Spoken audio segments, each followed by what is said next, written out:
हरे कृष्णा।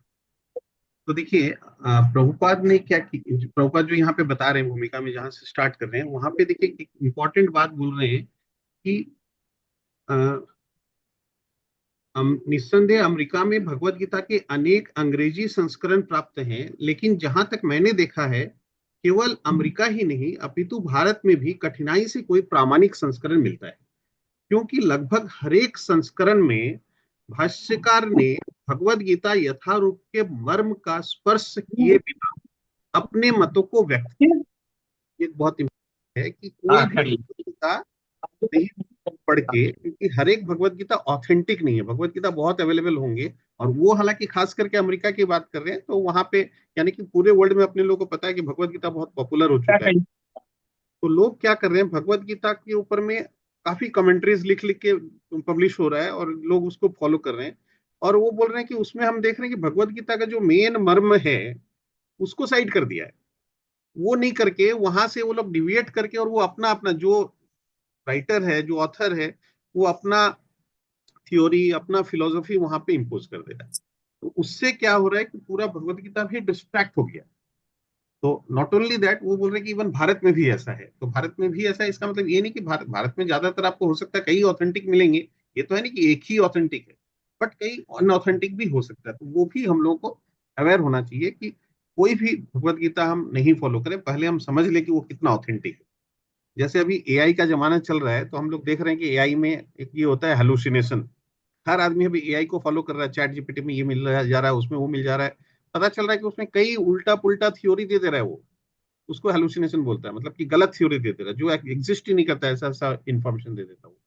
तो वहां से हमारे लिए प्रॉब्लम खड़ा हो जाता है, हमारा डिसीजंस में गलती हो जाता है, ये हो जाता है।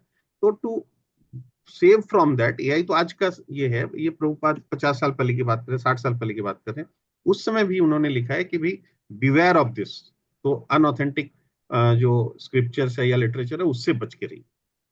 दूसरा बोल रहे भगवत गीता का मर्म भगवत गीता में ही व्यक्त है, इस प्रकार है।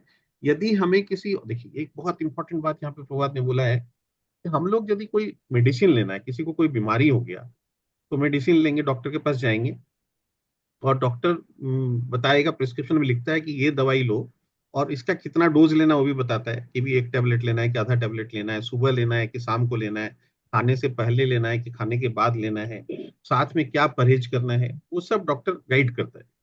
तो हम लोग डॉक्टर जैसे गाइड करता है उसके हिसाब से लेते हैं, या दवाई पता है दुकानदार को जाके पूछ लिया, या कोई फ्रेंड बता दिया और हम दवाई खरीद लिया और खाना शुरू कर दिया, या दवाई के देखे पत्ता पे या डब्बा पे क्या लिखा हुआ उसके हिसाब से लेना शुरू कर दिया। तो उसमें भी आजकल मोस्टली लिखा रहता है कि फॉलो एज पर दी फिजिशियंस प्रिस्क्रिप्शन, मैंने फिजिशियन से पूछ के वो जैसे बताते हैं उस तरह से लो। तो यहाँ ये एग्जाम्पल देखिए, प्रभुपाद बोल रहे हैं कि भगवत गीता को भी भगवान ने बताया है, भगवत गीता में ही भगवान ने बताया है कि इसको कैसे लेना चाहिए, कैसे ग्रहण करना चाहिए। ये डिस्कशन आता है इसी भगवत गीता में। 700 श्लोका का ये भगवत गीता है, 700 वर्सेस।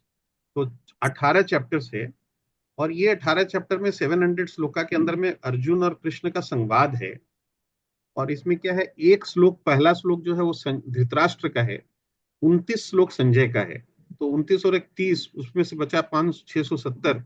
तो उसमें से 85 अर्जुन का है और 585 भगवान का है। तो ये जो कन्वर्सेशन है अर्जुन और कृष्ण का, इसके माध्यम से भगवान ने बहुत कुछ बताया है।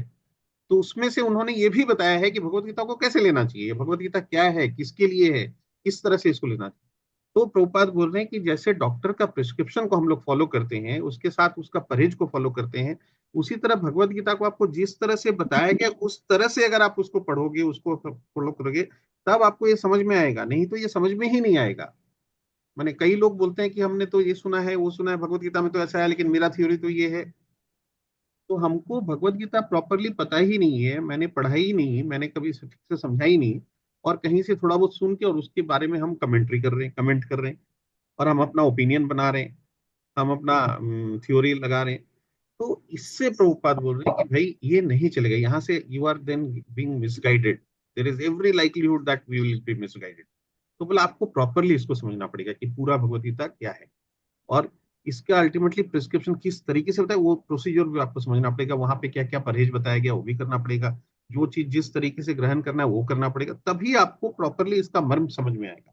समझने की बात कर रहे हैं, मैंने फॉलो करके लाइफ में उतारना वो तो बहुत बात की बात है, मतलब केवल समझने के लिए भी अपने को इसको जो भगवान ने जिस तरीके से बताया है उस तरीके से ही समझना पड़ेगा। तो भगवान के इंस्ट्रक्शंस को प्रॉपरली फॉलो करना पड़ेगा। यहाँ पे एक, अब उसके बाद प्रभुपाद बोल रहे हैं कि देखिए भगवत गीता को जब हम पढ़ेंगे तो हमको एक अजम्पशन लेके चलना पड़ेगा। वो अजम्पशन क्या है कि कृष्ण जो है वो परम पुरुषोत्तम भगवान है। तो इस बात को आपको, मतलब आप भरोसा करें या नहीं करें, आप उसको मानते हैं या नहीं मानते हैं, आपको विश्वास है कि नहीं है, छोड़ दीजिए। लेकिन जब मैथमेटिक्स में हम लोग कोई प्रॉब्लम सॉल्व करते हैं, कोई थ्योरम बनाते हैं, तो वहां कहीं से स्टार्ट करते हैं ना कि let us assume x equals to 10, और उसके बाद में हम आगे बढ़ते हैं। और जब वो पूरा प्रॉब्लम सॉल्व करते हैं तो एंड में वो प्रूव हो जाता है कि now it is proved that x equals to m। Prabhupada बोल रहे हैं इसको इस तरीके से लीजिए। अब आप इसको एज्यूम कर लेंगे हाइपोथेटिकली, बोला आप हाइपोथेटिकली मान लो कि कृष्ण भगवान है, और उसके बाद आप इसको पढ़िए। अगर आप पहले से ही ये डाउट रख के चलेंगे और पढ़ने लगेंगे तो आपको कोई भी चीज नहीं समझ आएगी, मतलब हर जगह आप गलत डायरेक्शन में जाते जाएंगे। तो आपको जो भी चीज को पढ़ेंगे तो आप पहले इस बात को स्वीकार कर लीजिए, मैंने एक बार प्रिज्यूम कर लीजिए हाइपोथेटिकली कि कृष्ण भगवान है। हालांकि उसके साथ में वो रेफरेंस देते हैं कि देखिए भागवत में भगवान को पूरा भगवान के हिसाब से बताया गया, परम पुरुषोत्तम भगवान। ब्रह्म संहिता में ब्रह्मा जी जो भगवान की स्तुति करते हैं वहां पे उन्होंने बताया कि भगवान भगवान है, वो भगवान है, सुप्रीम है। यहाँ पे भगवत गीता में हम लोग देखेंगे भगवान खुद बता रहे हैं कि मैं ही भगवान हूँ, मैं ही। अभी इतना का 21,000 कितने का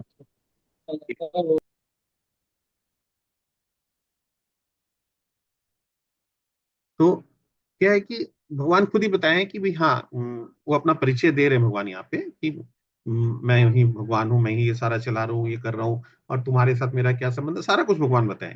तो इसलिए वो रेफरेंस दिए हैं, बट बोले कि ठीक है उसको आप अभी एक बार भरोसा नहीं भी करो, पर एक बार हाइपोथेटिकली एज्यूम कर लो कि कृष्ण भगवान है।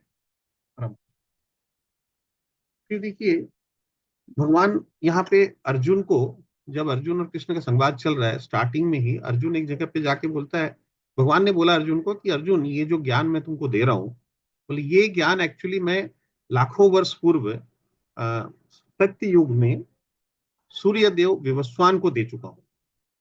विवस्वान सूर्यदेव का नाम है विवस्वान, तो बोले सूर्यदेव विवस्वान को मैं ये लाखों वर्ष पहले ये ज्ञान दे चुका था, आज मैं तुमको रिपीट कर रहा हूँ।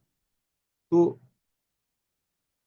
सूर्यदेव लाखों वर्ष पहले कब आए थे, सत्य युग में। और ये भगवत गीता का, ये अर्जुन और कृष्ण का संवाद कब चल रहा है आप लोगों को पता है, किसी को भी? अनिल मुकीम जी, हरे कृष्णा।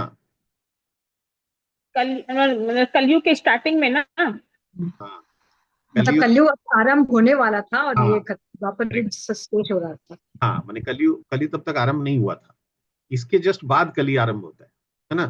तो द्वापर खत्म हो रहा है, तो पहले था सत्य युग, उसके बाद आया त्रेता युग, उसके बाद आया द्वापर युग, और अभी हम लोग हैं कलयुग में। तो द्वापर युग के अंत में ये युद्ध हो रहा है। और ये सूर्यदेव कब आए थे, उनको भगवान ने दिया था सत्य युग में।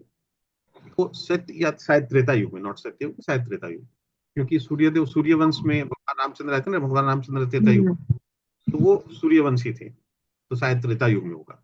तो लाखों वर्ष पहले कैसे, क्योंकि कलयुग का आयु है 4,32,000 वर्ष, है ना मनीषा माता जी? द्वापर का कितना था? और उसका जस्ट डबल हाँ 8,64,000। करेक्ट। और त्रेता युग का कितना था? इसका डबल 4 का ट्रिपल साइज, हाँ ट्रिपल, माने इंटू 3 इंटू 2। 12,96,000। हाँ 4 8 12 12 96 और सत्य युग था, और 4 32 प्लस हो गया, तो ऐसे करके 16 17 लाख वर्ष से। तो त्रेता युग में वो दिए थे वो ज्ञान सूर्यदेव को, विवस्वान को। और द्वापर युग के अंत में फिर इसको अर्जुन को दे रहे हैं। और अर्जुन को दे रहे हैं, क्यों दे रहे हैं? अर्जुन को बोल रहे हैं, बोले कि अर्जुन, बोले विवस्वान को जब मैंने दिया था उसके बाद वो जो गुरु परंपरा थी, मैंने जिस परंपरा से उस ज्ञान को आगे बढ़ना था, वो परंपरा बीच में टूट गई, वो चेन टूट गया। तो वो चेन जो टूट चुका है, इसलिए भगवान बोल रहे हैं कि मैं तुमको वापस ये ज्ञान दे रहा हूँ, ताकि ये ऑथेंटिक सोर्स से वापस और आगे बढ़ सके। इसको बोलते हैं गुरु परंपरा, प्रामाणिक गुरु परंपरा। तो प्रामाणिक माने ऑथेंटिक, तो ऑथेंटिक परंपरा से ये आगे बढ़ सके, ये इंश्योर करने के लिए भगवान अर्जुन को वापस दे रहे हैं। क्योंकि वहां से कली, उनको तो पता ही है कि ये द्वापर खत्म हो रहा है और अब कली आरंभ होने वाला है, तो बोले ये प्रॉपर परंपरा से आगे बढ़ना चाहिए, इसको इंश्योर करने के लिए वो अर्जुन को वापस देते हैं। अर्जुन को जब दे रहे हैं भगवान, तो अर्जुन को बोल रहे हैं कि मैं तुमको क्यों दे रहा हूँ, अर्जुन को ही क्यों भगवान ने पात्र बनाया और किसी को क्यों नहीं। तो अर्जुन वो भी बताए भगवान, बोला देखो तुम मेरे परम।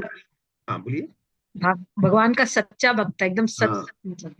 हाँ, इसलिए साक्ष्य उसको रस में भी ये भगवान की ज्ञान। भक्ति, करेक्ट, साक्ष्य रस में भगवान की भक्ति करता था, तो सखा रूप में, तो भगवान का परम प्रिय मित्र है, परम प्रिय भक्त है, इसलिए बोल रहे हैं कि मैं तुमको देता हूँ। यानी कि जो भगवान का भक्त होगा उसी को ये समझ में आएगा। एक्चुअली आगे नेक्स्ट बात वही आएगा कि भाई देखिए, जहां बोल रहे हैं कि हम देखते हैं कि भगवत गीता का उपदेश अर्जुन को विशेष रूप से दिया गया क्योंकि अर्जुन भगवान का भक्त, प्रत्यक्ष शिष्य तथा घनिष्ठ मित्र था। तो अर्जुन भगवान का शिष्य भी था, अर्जुन भगवान को पहले शरण लिया था भगवान की। 2.7 में हम लोग पढ़ेंगे, कार्पण्य दोषोपहत स्वभाव इच्छामि ताम धर्म समूढ़ चेता यत् श्रेयस्यात् निश्चितम ब्रूहि तन्मे शिष्यस्ते अहम स्वाधिमाम त्वाम प्रपन्नम। तो 2.7 में जाके अर्जुन भगवान को सरेंडर करता है और बोलता है कि आप मेरे गुरु हैं, मैं आपके शिष्य हूँ और मैं आपको के शरणागत हूँ। मुझे कुछ समझ में नहीं आ रहा कि मुझे क्या करना चाहिए, आप मेरे को बताइए कृपा करके कि आप मेरे को क्या करना चाहिए, मेरे लिए क्या श्रेयस्कर होगा, बेटर होगा, और जो आप कहेंगे, जैसा कहेंगे वैसा ही मैं करूंगा। तो सोचिए कितना सारा कमिटमेंट अर्जुन का, डिक्लेरेशन भी है, कमिटमेंट भी है और एक्सेप्टेंस भी है। पहले वो एक्सेप्ट कर रहा है कि हाँ मेरे को समझ में नहीं आ रहा है, फिर डिक्लेरेशन है कि मैं आपका शिष्य हूँ, आप मेरे गुरु हैं और मैं आपका शरणागत हूँ, और फिर कमिटमेंट है कि आप जैसा बोलेंगे वैसा मैं करूंगा। तो उस भाव से जब हम जाएंगे गुरु के पास, तब हमको वो प्रॉपरली उसका मिलेगा।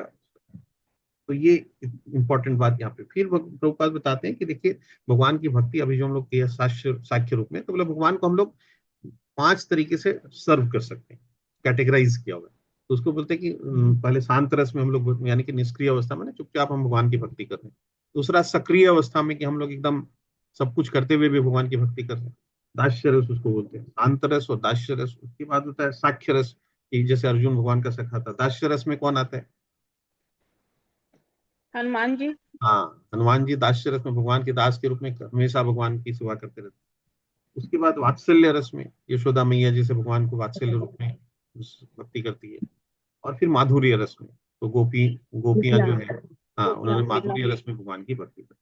तो बोला इस अलग अलग तरीके से हम लोग भगवान को सर्व कर सकते, सेवा भगवान की कर सकते।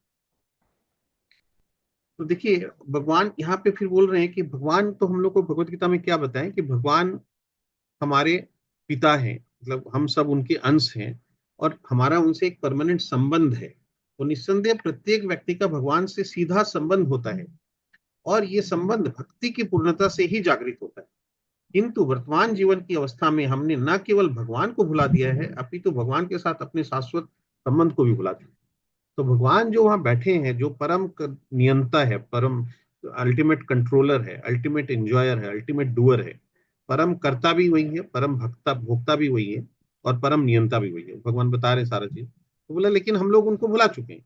एक तो उनको भी भुला चुके हैं, तो हम लोग सोच रहे हैं कि अपने आप ही मैं ही सब कुछ कंट्रोल कर लूंगा, मैं ही सब कुछ अचीव कर लूंगा। तो जो कि हम लोग पढ़ेंगे कि 18वां में जाके कंक्लूजन में फिर से भगवान रिपीट भी करते हैं कि मेरे बगैर अगर कुछ भी मिशन होगा तो वो कंप्लीट नहीं होगा, कंप्लीट नहीं हो सकता है। तो मेरे को, मैं 5वां एलिमेंट हूँ बताते हैं ना वहाँ पे, तो वो हम लोग उस पर आएंगे। तो बोले कि हम लोग सोचते हैं कि हम ही कर लेंगे, वो नहीं होगा, भगवान ही कर रहे हैं, तो वो हम भूल चुके हैं। और दूसरा हमारा जो भगवान के साथ संबंध है ये भी भूल चुके हैं। तो भगवान हमको बताते हैं कि ममे वांश जीव लोके जीव भूत सनातनम मन संस्थानी इंद्रियानी प्रकृति स्थानी कर सके। ये भी प्रत्येक जीव, भगवान बोल रहे मेरा शाश्वत अंश है। तो इस चीज को हम भुला चुके हैं, इसको हमको याद करना है। तो ये उसके बाद बोले कि देखिए भगवान के साथ हमारा ये जो एक नित्य संबंध है, हमारा जो नित्य संबंध भगवान के साथ, वो दास का संबंध है और भगवान का संबंध है, माने मालिक का संबंध है। तो इसीलिए ना हम लोग हर एक के आगे दास लगाते हैं, हर एक नाम के आगे, और माता जी लोग के नाम के आगे दासी लगाया जाता है ना। तो मतलब क्योंकि हर एक जीव, प्रत्येक जीव भगवान का शाश्वत दास है। जीवेर स्वरूप है कृष्ण नित्य दास।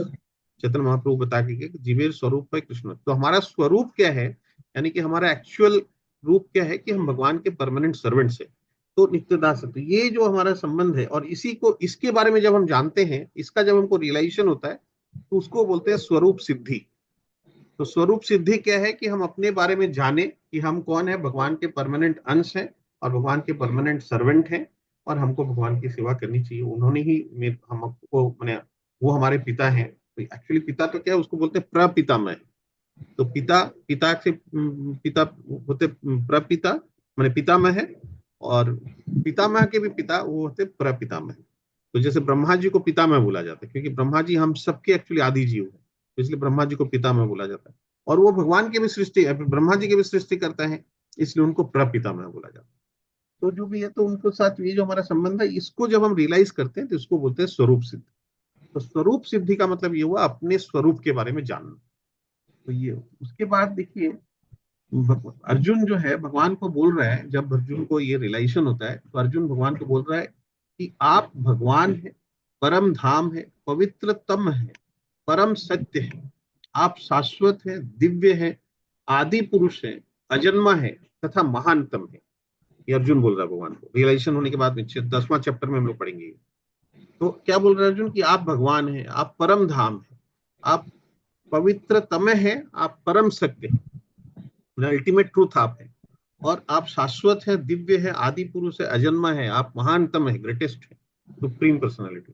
फिर प्रभुपाद यहाँ पे एक बात बोलते हैं कि लोग सोचेगा कि अरे अर्जुन वो कर रहा है चाटुकारिता, मतलब अर्जुन वो कर रहा है भगवान की। तो बोले ऐसा नहीं है। अर्जुन इसको सपोर्ट करने के लिए फिर अगला लाइन में बोलता है कि आप स्वयं मुझसे इस, देखिए अर्जुन बोल रहा है कि नारद, असित, देवल तथा व्यास जैसे समस्त महामुनि आपके विषय में इस सत्य की पुष्टि करते हैं। तो अर्जुन क्या रेफरेंस दे रहा, देखिए किसकी रेफरेंस दे रहा है, कि नारद मुनि, असित मुनि, देवल मुनि, व्यास मुनि, माने ये सब बड़े बड़े मुनि ऋषि थे, उन लोगों ने भी यही बोला है भगवान के बारे में। और फिर अर्जुन बोल रहा है कि आप खुद भी मेरे से ये घोषणा कर रहे हैं, भगवान अपना परिचय जब दे रहे हैं तो बता रहे हैं सब। तो अर्जुन बोल रहा है कि यस, आप भी जो बता रहे हैं और मैं इसको परम सत्य मानता हूँ, मैं इसको एकदम पूरी तरह से मानता हूँ, क्योंकि देवल, ऋषि, नारद, ये सारे ऋषि मुनि लोग भी यही बोलते हैं और आप खुद भी यही चीज कर रहे हैं। तो कोई इसमें कॉन्फ्लिक्ट नहीं है, एकदम 100% सही मैं इसको मानता हूँ।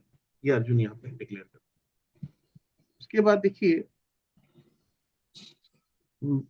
कृष्ण, अर्जुन भगवत गीता के पाठकों के मन से इस प्रकार के संदेह को दूर करने के लिए हाँ इन सब का रेफरेंस देता है। अतएव भगवत गीता को भक्ति भाव से ग्रहण करना चाहिए। तो यहाँ पे एक जो बात आ रहा है, अर्जुन ये जो बोल रहा है, इसका मतलब अर्जुन परम पूरी तरह से भगवान के प्रति समर्पण का उसका भाव आ जाता है। तो पूरी तरह से एकदम हाई रिगार्ड में वो भगवान को प्लेस कर देता है। तो ऐसी पोजीशन में बैठा के, उसी तरह बोलते हैं हमको भी जब भगवत गीता पढ़ना है तो भगवान को उस पोजीशन में बैठा के अर्जुन की तरह क्वालिफिकेशन अचीव करके, यानी कि अर्जुन जो भगवान का सखा या भक्त रूप में करता है, तो उस भाव से हमको इसको समझना पड़ेगा, तभी हमको समझ में आ पाएगा। फिर बोलते हैं कि सिद्धांत, कम से कम इतना तो स्वीकार कर लेना चाहिए कि श्री कृष्ण भगवान है। उसी विनीत भाव से हम भगवत गीता को समझ सकते हैं। के बाद में आता है कि भगवत गीता का प्रयोजन मनुष्य को भौतिक संसार के अज्ञान से उबारना है। देखिए ये बहुत इंपॉर्टेंट बात अब ये आता है कि भगवत गीता क्यों चाहिए हमको, हमको क्यों पढ़ना चाहिए भगवत गीता, क्यों जानना चाहिए हमको भगवत गीता। मैं हमेशा बोलता हूँ, मतलब ऑब्वियसली प्रभु जी लोग ही बोलते हैं, तो मैं भी इस बात को रिपीट करता हूँ कि हर एक आदमी को भगवत गीता पढ़ना चाहिए। और थोड़ा सा ही सही, हम लोग को तो बोला जाता है कि अगर एक एक श्लोक ही पढ़ लो, बट रोज पढ़ो इसको। और श्लोक मतलब केवल अगर श्लोक नहीं समझ में आ रहा था, केवल संस्कृत का श्लोक पढ़ लिए, उसका अर्थ नहीं समझ में आया, वैसा नहीं। बट बोला अगर कुछ नहीं करते हो तो वो भी कर लो, तो भी ठीक है। लेकिन होना ये चाहिए कम से कम कि एक श्लोक उसके अर्थ के साथ, ऑब्वियसली। और जब समझ में आ गया तो फिर खाली श्लोक पढ़ने से ही हो जाएगा।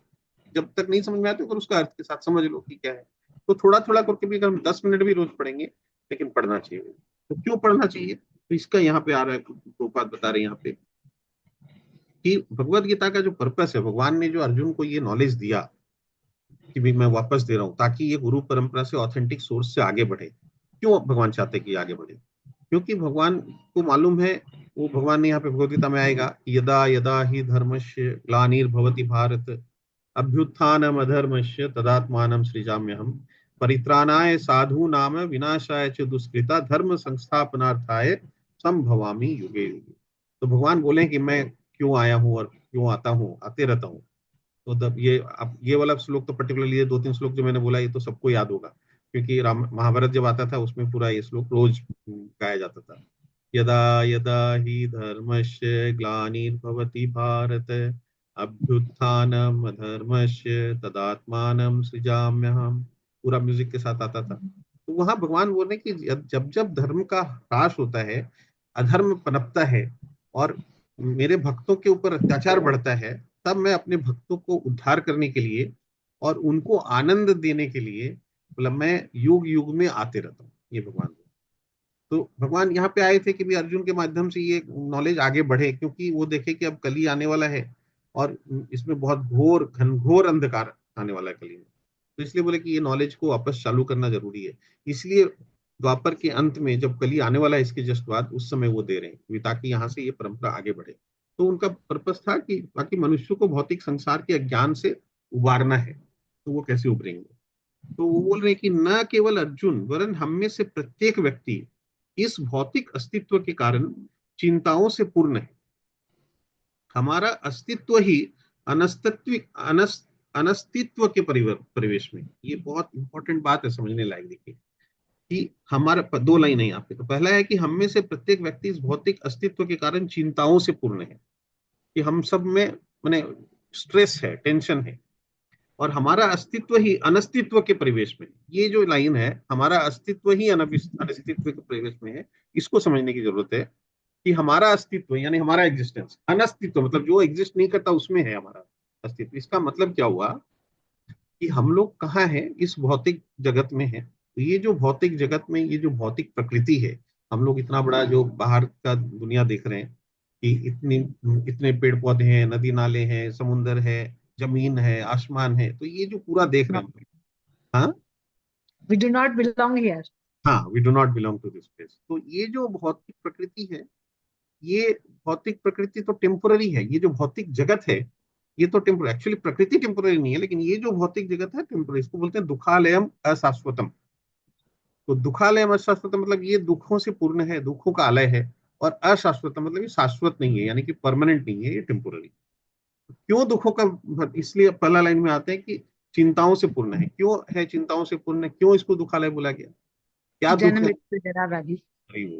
तो ये जो चार चीज है, जन्म, मृत्यु, जरा और व्याधि, इससे किसी को छुटकारा नहीं है इस जगत में। भौतिक जगत में ही है, आध्यात्मिक जगत में ये नहीं है। लेकिन यहाँ पे जन्म, मृत्यु, जरा, व्याधि है। जरा के जन्म मृत्यु तो हम सब समझते हैं, बर्थ एंड डेथ। और जरा मतलब क्या होता है? बुढ़ापा। बुढ़ापा। और व्याधि मतलब बीमारी। बीमारी। बीमारी। तो ओल्ड एज सबको आना है। कोई सोचेगा मैं हमेशा युवा रहूंगा, यंग रहूंगा, तो वो तो नहीं होगा। अब नरेंद्र जी जैसे पूरा एक्सरसाइज और पूरा डाइट प्लान में रहते हैं तो एकदम फिट रहते हैं, अभी तक तो हैं। लेकिन परमानेंट रहेंगे तो 10 साल हम बढ़ा सकते हैं, मेरे से वो 10 साल ज्यादा फिट रह सकते हैं, वो तो कोई डाउट नहीं है। लेकिन आगे या 15 साल ज्यादा रह सकते हैं मेरे से। लेकिन अल्टीमेटली तो जरा आई हर एक की लाइफ में। और व्याधि मतलब बीमारी, कुछ ना कुछ बीमारी किसी को कब पकड़ लेता है कोई समझ में नहीं आता है। क्यों हुआ ये बीमारी, हम लोग सोचते रह जाते हैं, डॉक्टर को पूछते रह जाते हैं, डॉक्टर के पास भी कोई जवाब नहीं है। तो कभी भी ये आ सकता है।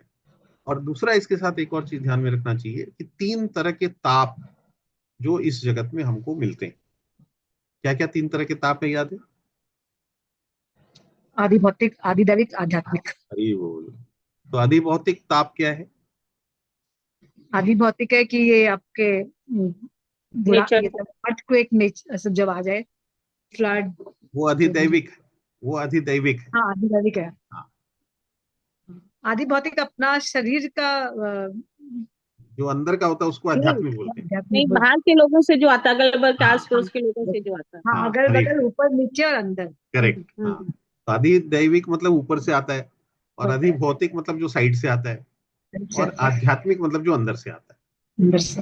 तो इसका क्या मतलब हुआ? ऊपर से, नीचे से और साइड से मतलब, और अंदर से मतलब ऊपर से जो ताप आता है, यानी कि कभी फ्लड आ गया, या कभी मैंने उसमें इतने लोग मारे मारे गए, बेघर हो गए, या अर्थक्वेक आ गया, या कोई बिल्डिंग गिर गया अचानक, किसी को भी बिजली गिर कोई लैंडस्लाइड। हो गया। तो ये जो अधिदैविक ताप कभी किसी के ऊपर में भी आ सकता है, या तो किसी का लाइफ ही चला जाता है, या कोई परमानेंट कुछ हो गया, कोई भी तरह का इस तरह का प्रॉब्लम आ गया जिसके ऊपर हमारा कोई कंट्रोल नहीं है। हम कुछ गलती नहीं किया, हम एकदम अच्छा से अपना लाइफ जी रहे हैं, बहुत अच्छे तरीके से सब कुछ कर रहे हैं, बट फिर भी ऐसा हो गया। और भौतिक मतलब अगल बगल से, यानी कि कोई रिश्तेदारों से प्रॉब्लम है, कोई दोस्त से प्रॉब्लम है, या कोई पड़ोसी से तकलीफ है, कोई मैंने कोई मेरे पीछे लग गया, कोई राजनीतिक, कोई बोलते हैं ना पॉलिटिकल वो है, वो मेरे पीछे लग गया, या कुछ भी मैंने इस तरह का। या कोई कीड़ा मकोड़ा से तकलीफ हो गया, कोई काट दिया, कोई जानवर काट दिया, इस तरह का जो कोई भी दूसरे अगल बगल के कुछ लोगों के कारण मेरे को प्रॉब्लम हो रहा है कि मैं सब कुछ कोशिश करता हूँ उसको अवॉइड करने का, फिर भी मेरा पड़ोसी मेरे पीछे लगा हुआ है। तो ये सब टाइप के जो ताप है, और आध्यात्मिक ताप यानी कि हमारे अंदर से, यानी कि मानसिक रूप से कभी हम लोग कमजोर पड़ जाते हैं कि भाई अंदर से बोला कि वो डिप्रेशन में चला गया, वो ये हो गया। तो ये जो 3 तरह के ताप हैं, ये हमको इस भौतिक जगत में परेशान करते हैं। तो इसलिए ये तकलीफ है, और इसीलिए तो ये एक बहुत इंपॉर्टेंट बात है कि भाई यहाँ पे ये तो प्रॉब्लम रहेगा भौतिक जगत में। अब बोल रहे हैं कि देखिए, मा, मानवता तभी शुरू होती है जब मन में इस प्रकार की जिज्ञासा उदित होती है। कौन सी जिज्ञासा? बोला हमको जिज्ञासा होनी चाहिए कि मनुष्य के, यहाँ पर बोल रहे मनुष्यों को में केवल कुछ ही ऐसे हैं जो वास्तव में ये जानने के लिए जिज्ञासु हैं कि वे क्या हैं, वे इस विषम स्थिति में क्यों डाल दिए गए, आदि आदि। माने ये जो हमारे साथ में प्रॉब्लम हो रहा है, ये जो भौतिक जगत में हम है, और हम लोग जन्म मृत्यु जरा व्याधि और ये 3 तरह के ताप, तो अक्सर कई लोग प्रश्न करते हैं कि भगवान जब परम कंट्रोलर है तो भगवान हमको इस परिस्थिति में डाले क्यों, हम यहाँ पे पड़े क्यों? तो प्रभुपाद बोल रहे हैं कि यहाँ पे हमको सोचना चाहिए कि यस, मैं एक्चुअली, मेरा स्वरूप क्या है, मैं एक्चुअली कौन हूँ, मैं कहाँ से आया हूँ, मेरे क्या मेरा पर्पस है। खाली ये रोज खाना सोना यही है? खाना सोना मैथुन, मतलब आत्मरक्षा मैथुन, मतलब 4 ही एक्टिविटी प्रभुपाद बोल रहे हैं कि हम लोग करते हैं। खाना खाते हैं, आत्मरक्षा डिफेंस, सेल्फ डिफेंस के लिए घर बनाना, ये करना, वो सब करते हैं। और मैथुन मतलब अपना मेटिंग करते हैं, मतलब अपना वो लाइफ, लाइफ ये करते हैं, रिप्रोडक्शन करते हैं और सोते हैं। मतलब बस ये 4 ही एक्टिविटीज कर रहे हैं, उसके अलावा कुछ है ही नहीं। तो ये करते करते करते करते पूरा लाइफ निकल जा रहा है। तो मतलब is that the purpose of our life? तो बोला ये हम लोग को सोचना चाहिए कि एक्चुअली हमारा पर्पस क्या है, मैं एक्चुअली क्यों हूँ, what is the purpose, why I am here. बोले ये जब आप पूछते हैं तो इसको बोलते हैं ब्रह्म जिज्ञासा। तो बोले मानवता तभी शुरू होती है जब मन में इस प्रकार की जिज्ञासा उदित होती है। ब्रह्म सूत्र में इस जिज्ञासा को ब्रह्म जिज्ञासा कहा गया है, अथा तो ब्रह्म जिज्ञासा। बोले भी अतएव जो लोग ये प्रश्न करना प्रारंभ कर देते हैं कि वो क्या क्यों कष्ट उठा रहे हैं, या वे कहाँ से आए हैं और मृत्यु के बाद कहाँ जाएंगे, तो वे ही भगवत गीता को समझने वाले सुपात्र विद्यार्थी। बोले जब आपको ये ब्रह्म जिज्ञासा होती है तभी आप भगवत गीता को ठीक से समझ पाएंगे। अगर ये जिज्ञासा आप में नहीं हो रही है तो आप राइट कैंडिडेट नहीं है भगवत गीता। तो भगवत गीता जानने के लिए आपके ये मन में ये जिज्ञासा आनी चाहिए। जब मनुष्य जीवन के वास्तविक प्रयोजन को भूल जाता है, जब मनुष्य जीवन के वास्तविक प्रयोजन को भूल जाता है, तो भगवान कृष्ण विशेष रूप से उस प्रयोजन की पुनर्स्थापना के लिए अवतार लेते हैं। तब भी असंख्य जागृत हुए लोगों में से कोई एक होता है जो वास्तव में अपनी स्थिति को जान पाता है। तो ये जो जब धर्म पनपता है, हम जब भगवान को भूल गए, सारे लोग में चारों तरफ अत्याचार, अनाचार, व्याभिचार फैल रहा है, यानी कि भगवान को भूल के सब हम लोग अपने आप में मालिक बनने की चेष्टा में लगे हुए हैं। ऐसी परिस्थिति में भगवान आते और आके लोगों को वापस ये नॉलेज देके और उसका उद्धार करने के लिए कुछ व्यवस्था करके जाते हैं, मतलब अरेंजमेंट करके जाते हैं। उसके बाद देखिए यहाँ बता रहे हैं कि पूरा भगवत गीता में 5 सब्जेक्ट है जिसके ऊपर में ये भगवत गीता पे चर्चा हुई।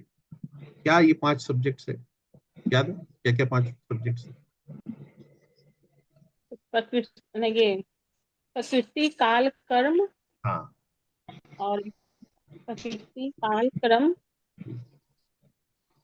ईश्वर से स्टार्ट होता है। ईश्वर, ईश्वर, हाँ ईश्वर, ईश्वर, फिर जीव, उसके बाद प्रकृति, हाँ, काल काल, कर्म। ईश्वर, जीव, प्रकृति, काल और काल कर्म। कर्म। करेक्ट। तो ईश्वर कौन है? ईश्वर यानी भगवान, तो भगवान स्वयं, जिनको हम लोग कृष्ण के नाम से पुकारते हैं। ये तो प्रभुपाद ये भी बोल रहे हैं कि कोई उनको क्या नाम से पुकारता है, कोई क्या नाम से, बट ईश्वर तो एक ही है। भगवत गीता में भगवान ने अपना परिचय दिया और उस भगवान को हम लोग कृष्ण बोल के पुकारते हैं। बट कोई और बोल के, कोई क्राइस्ट बोल के भी पुकारता है। प्रभुपाद तो बोलते हैं कि जो क्राइस्ट बोल के भी पुकार रहा है, तो क्राइस्ट और कृष्ण में क्या अंतर है? मतलब बंगाली में कृष्ण को क्रिस्टो बोला जाता है, ठीक है, वो इस तरह से एक्सप्लेन करते हैं। बंगाली में कृष्ण को क्रिस्टो भी बोला जाता है, और क्रिस्टो और क्राइस्ट लेकिन है। तो उसी तरह बोले कोई किसी भी नाम से पुकारा, अल्टीमेटली ईश्वर जो है, जो भगवान है, वो एक ही है। हम लोग उनको कृष्ण के नाम से पुकारते।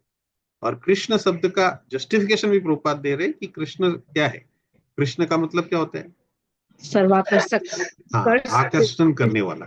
कृष्ण का मतलब कर्षण करने वाला, यानी आकर्षण करने वाला, यानी अट्रैक्टिव, जो अट्रैक्ट करता है। और भगवान जो है वो तो सर्वाकर्षक है, आपने जो बोला, क्योंकि वो छह, हम लोग बोलते हैं षड ऐश्वर्य से पूर्ण है, मतलब छह तरह के ऑपुलेंसेस होते हैं, ऐश्वर्य होते हैं, भगवान छह ऐश्वर्य में कंप्लीट है। तो हम लोग में भी वो छह ऐश्वर्य है, लेकिन कुछ कम है, थोड़ा थोड़ा है, लेकिन भगवान में सब कंप्लीट है। तो रूपवान यानी कि रूप यानी सौंदर्य, भगवान सौंदर्य में एकदम अल्टीमेट है। हाँ, बल माने क्या बोलते हैं, बल मतलब क्या होता है, बल मतलब पावर, ताकत, Strength, ताकत में powerful. भगवान, हाँ, वो सबसे बलवान है।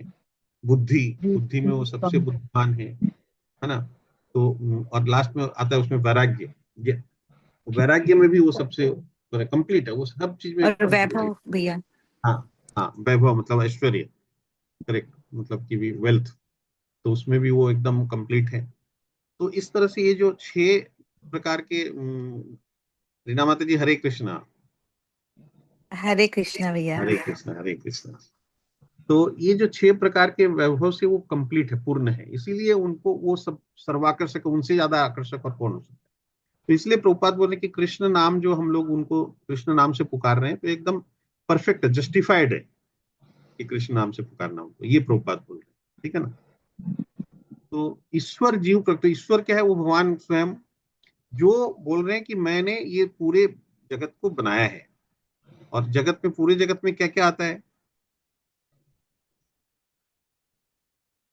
भौतिक जगत, आध्यात्मिक, हाँ, सारे मैंने, लोग, हाँ, सात सारे लोग, सात नीचे भौतिक के जगत, साथ ऊपर। हाँ, देखिए सात भौतिक, ऊपर सात नीचे। हाँ, नहीं नहीं, तो एकदम ठीक बोली कि भौतिक जगत और आध्यात्मिक जगत पूरा, और भौतिक जगत जितना है आध्यात्मिक जगत उसका 3 गुना है, यानी कि 25% भौतिक जगत है और 75% आध्यात्मिक जगत है। और ये दोनों ही जगत में क्या है, बहुत असंख्य लोक हैं, असंख्य प्लैनेट्स हैं। तो मैंने ब्रह्मांड है, असंख्य ब्रह्मांड, भौतिक जगत में असंख्य ब्रह्मांड है, और आध्यात्मिक जगत में भी असंख्य ब्रह्मांड है। तो भौतिक जगत में जो असंख्य ब्रह्मांड है उसमें से एक ब्रह्मांड में हम लोग रहते हैं, और हम लोग जिस ब्रह्मांड में रहते हैं उसमें भी 14 भुवन है, उसको बोलते हैं 14 भुवन, तो 14 लोक, हम लोग बीच में हैं। तो हम लोग भूलोक में हैं, हमारे ऊपर है भूअर लोक, फिर स्वर्ग लोक, फिर महर लोक, फिर जन लोक, फिर तप लोक, और फिर सतलोक। तो ऐसे करके टोटल 7 लोग ऊपर, और नीचे है 7, अतल, वितल, सुतल, तलातल, महातल, रसातल और पाताल। तो ये जो 7 ऊपर 7 नीचे, ये 14 लोक मिला के एक ब्रह्मांड हुआ। और ऐसे असंख्य ब्रह्मांड हैं, और ये सारे ब्रह्मांड मिला के ये भौतिक जगत है, और उसी तरह ऊपर आध्यात्मिक जगत है।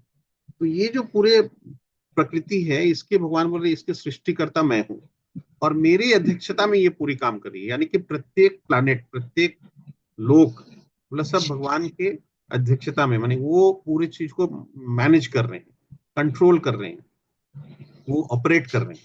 तभी हम लोग बात किए थे कि भी आज मान लीजिए सूर्य है, तो सूर्य का अगर स्पीड थोड़ा कम बेसी हो गया, या पृथ्वी का स्पीड थोड़ा कम बेसी हो गया, तो क्या होगा? सूर्य के चारों तरफ मर्क्यूरी, वेनस, अर्थ, मार्स, जुपिटर, मतलब ये जो प्लैनेट्स घूम रहे हैं, तो अगर अर्थ का स्पीड थोड़ा कम बेसी हो गया, या ऑर्बिट थोड़ा अगर गड़बड़ हो गया, टेढ़ा मेढ़ा हो गया, तो एक दूसरे से टकराएगा, टकराएगा तो इतना बड़ा ये हो सकता है। लेकिन सब अपने अपने कक्षा में, अपने अपने ऑर्बिट में, अपने स्पीड से घूम रहे हैं, एक सिस्टम में, डिसिप्लिन में। तो इसीलिए ये पूरा प्रकृति चल रहा है। तो ये पूरा बोल बोल रहे हैं कि वो मेरी अध्यक्षता में काम कर रहा है। तो यहाँ प्रभुपाद जी तो यहाँ पे एक एग्जाम्पल दिए हैं कि जैसे एक मशीन होता है, हाँ, होता है ना कि हम लोग मशीन में चाबी दे देते हैं और फिर वो मशीन चलता है, वो खिलौना चलता है। तो एक बच्चा जब खिलौना को हम लोग चाबी देके फिर खिलौना के छोड़ देते, वो खिलौना घूमते रहता है, तो बच्चा उसको देख के क्या सोचता होगा कि देखो इसमें कोई नहीं है, फिर भी ये अपने आप से इधर जा रहा है, उधर जा रहा है, घूम रहा है। लेकिन एक्चुअली तो उसको तो पता नहीं है कि उसके अंदर में वो एक सिस्टम बनाया हुआ है, एक सॉफ्टवेयर डेवलप करके उसमें डाला हुआ है, और वो सॉफ्टवेयर इसके लिए रिस्पॉन्सिबल है, वो इस खिलौना को चला रहा है। तो उसी तरह बोल रहे हैं कि ये जो पूरी भौतिक प्रकृति है, भगवान बता रहे हैं कि एक्चुअली इसके पीछे मैं हूँ। सूत्रे मणि गणा इव, याद है ना, भगवान बोले कि भाई जैसे मणियों का, मणि से माला होती है मणियों की, तो उसके अंदर में धागा होता है। तो हमको तो ऊपर से माला मतलब मणि दिखते हैं और उसकी माला दिख रही है, लेकिन उसके अंदर धागा है वो हमको दिखता नहीं है, पर वो धागा तो है जिसके ऊपर में वो पिरोया हुआ है।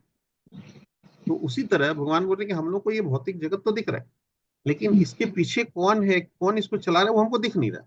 बट दिख नहीं रहा इसका मतलब ये नहीं कि वो नहीं है। तो वो बोल रहे वो तो मैं तो चला रहा हूँ, मैं ही इसको पूरा कंट्रोल कर रहा हूँ। तो मैं ये, अध्यक्ष हाँ, मैं अध्यक्ष न प्रकृति, करेक्ट, सुविधम सचराचरम। तो ये जो भगवान बोल रहे कि मैं इसको चलाता हूँ, ये ईश्वर है। फिर जीव के बारे में भगवान बताते, जीव और प्रकृति दोनों के लिए भगवान बोलते हैं कि ये दोनों मेरी शक्तियां हैं। तो जीव को भगवान बोलते हैं ये मेरी परा प्रकृति है, और भौतिक प्रकृति जो है उसको भगवान बोलते हैं मेरी अपरा प्रकृति है।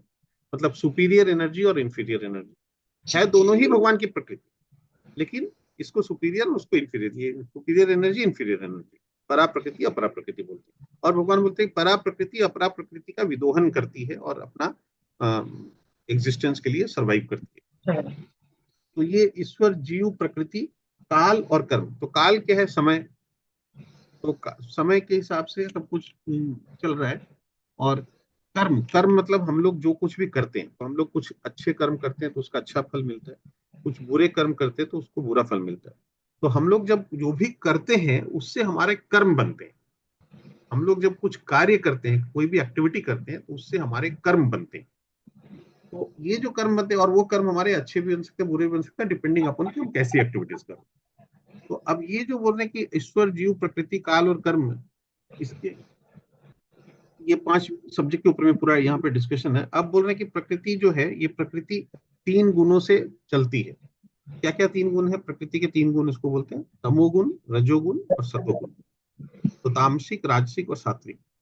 और ये जो 3 गुण है प्लस हमारे जो कर्म है, इसको मिला के यहाँ पर प्रकृति के 3 गुणों से निर्मित, प्रकृति 3 गुणों से निर्मित है, सतोगुण, रजोगुण तथा तमोगुण। इन गुणों के ऊपर नित्य काल है। इन गुणों तथा नित्य काल के संयोग से अनेक कार्यकलाप होते हैं। तो काल मतलब समय, समय के हिसाब से क्या है कि प्रकृति के तीनों गुण जो है इसके लेवल कम बेसी होता रहता है। मान लीजिए समय का एक तो हुआ कि आज जैसा है 15 दिन बाद कैसा रहेगा या 2 साल बाद कैसा रहेगा, वो भी चेंज होता है। प्लस एक दिन में भी सुबह और शाम और दोपहर और रात, उसमें भी अलग अलग लेवल चेंज होता है, कम बेसी होता है।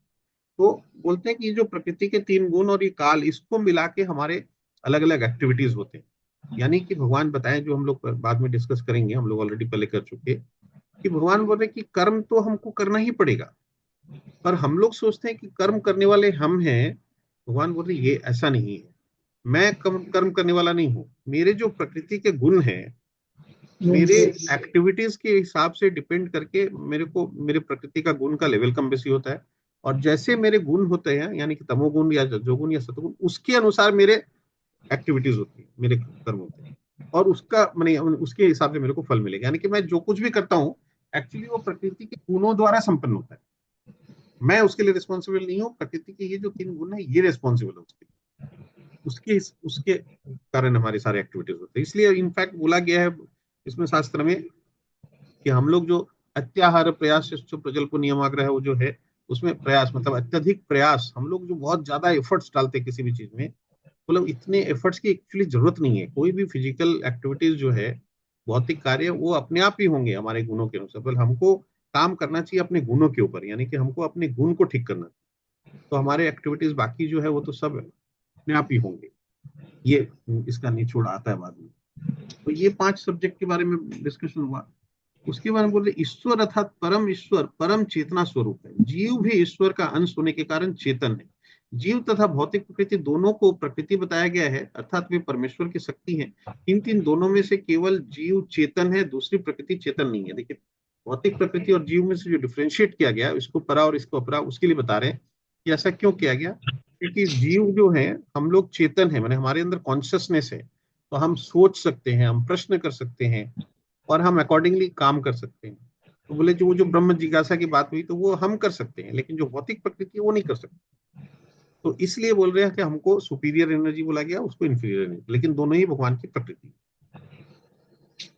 के बाद आता है कि ये चेतना भौतिक परिस्थितियों के आवरण के कारण विकृत रूप से प्रतिबिंबित हो सकती है।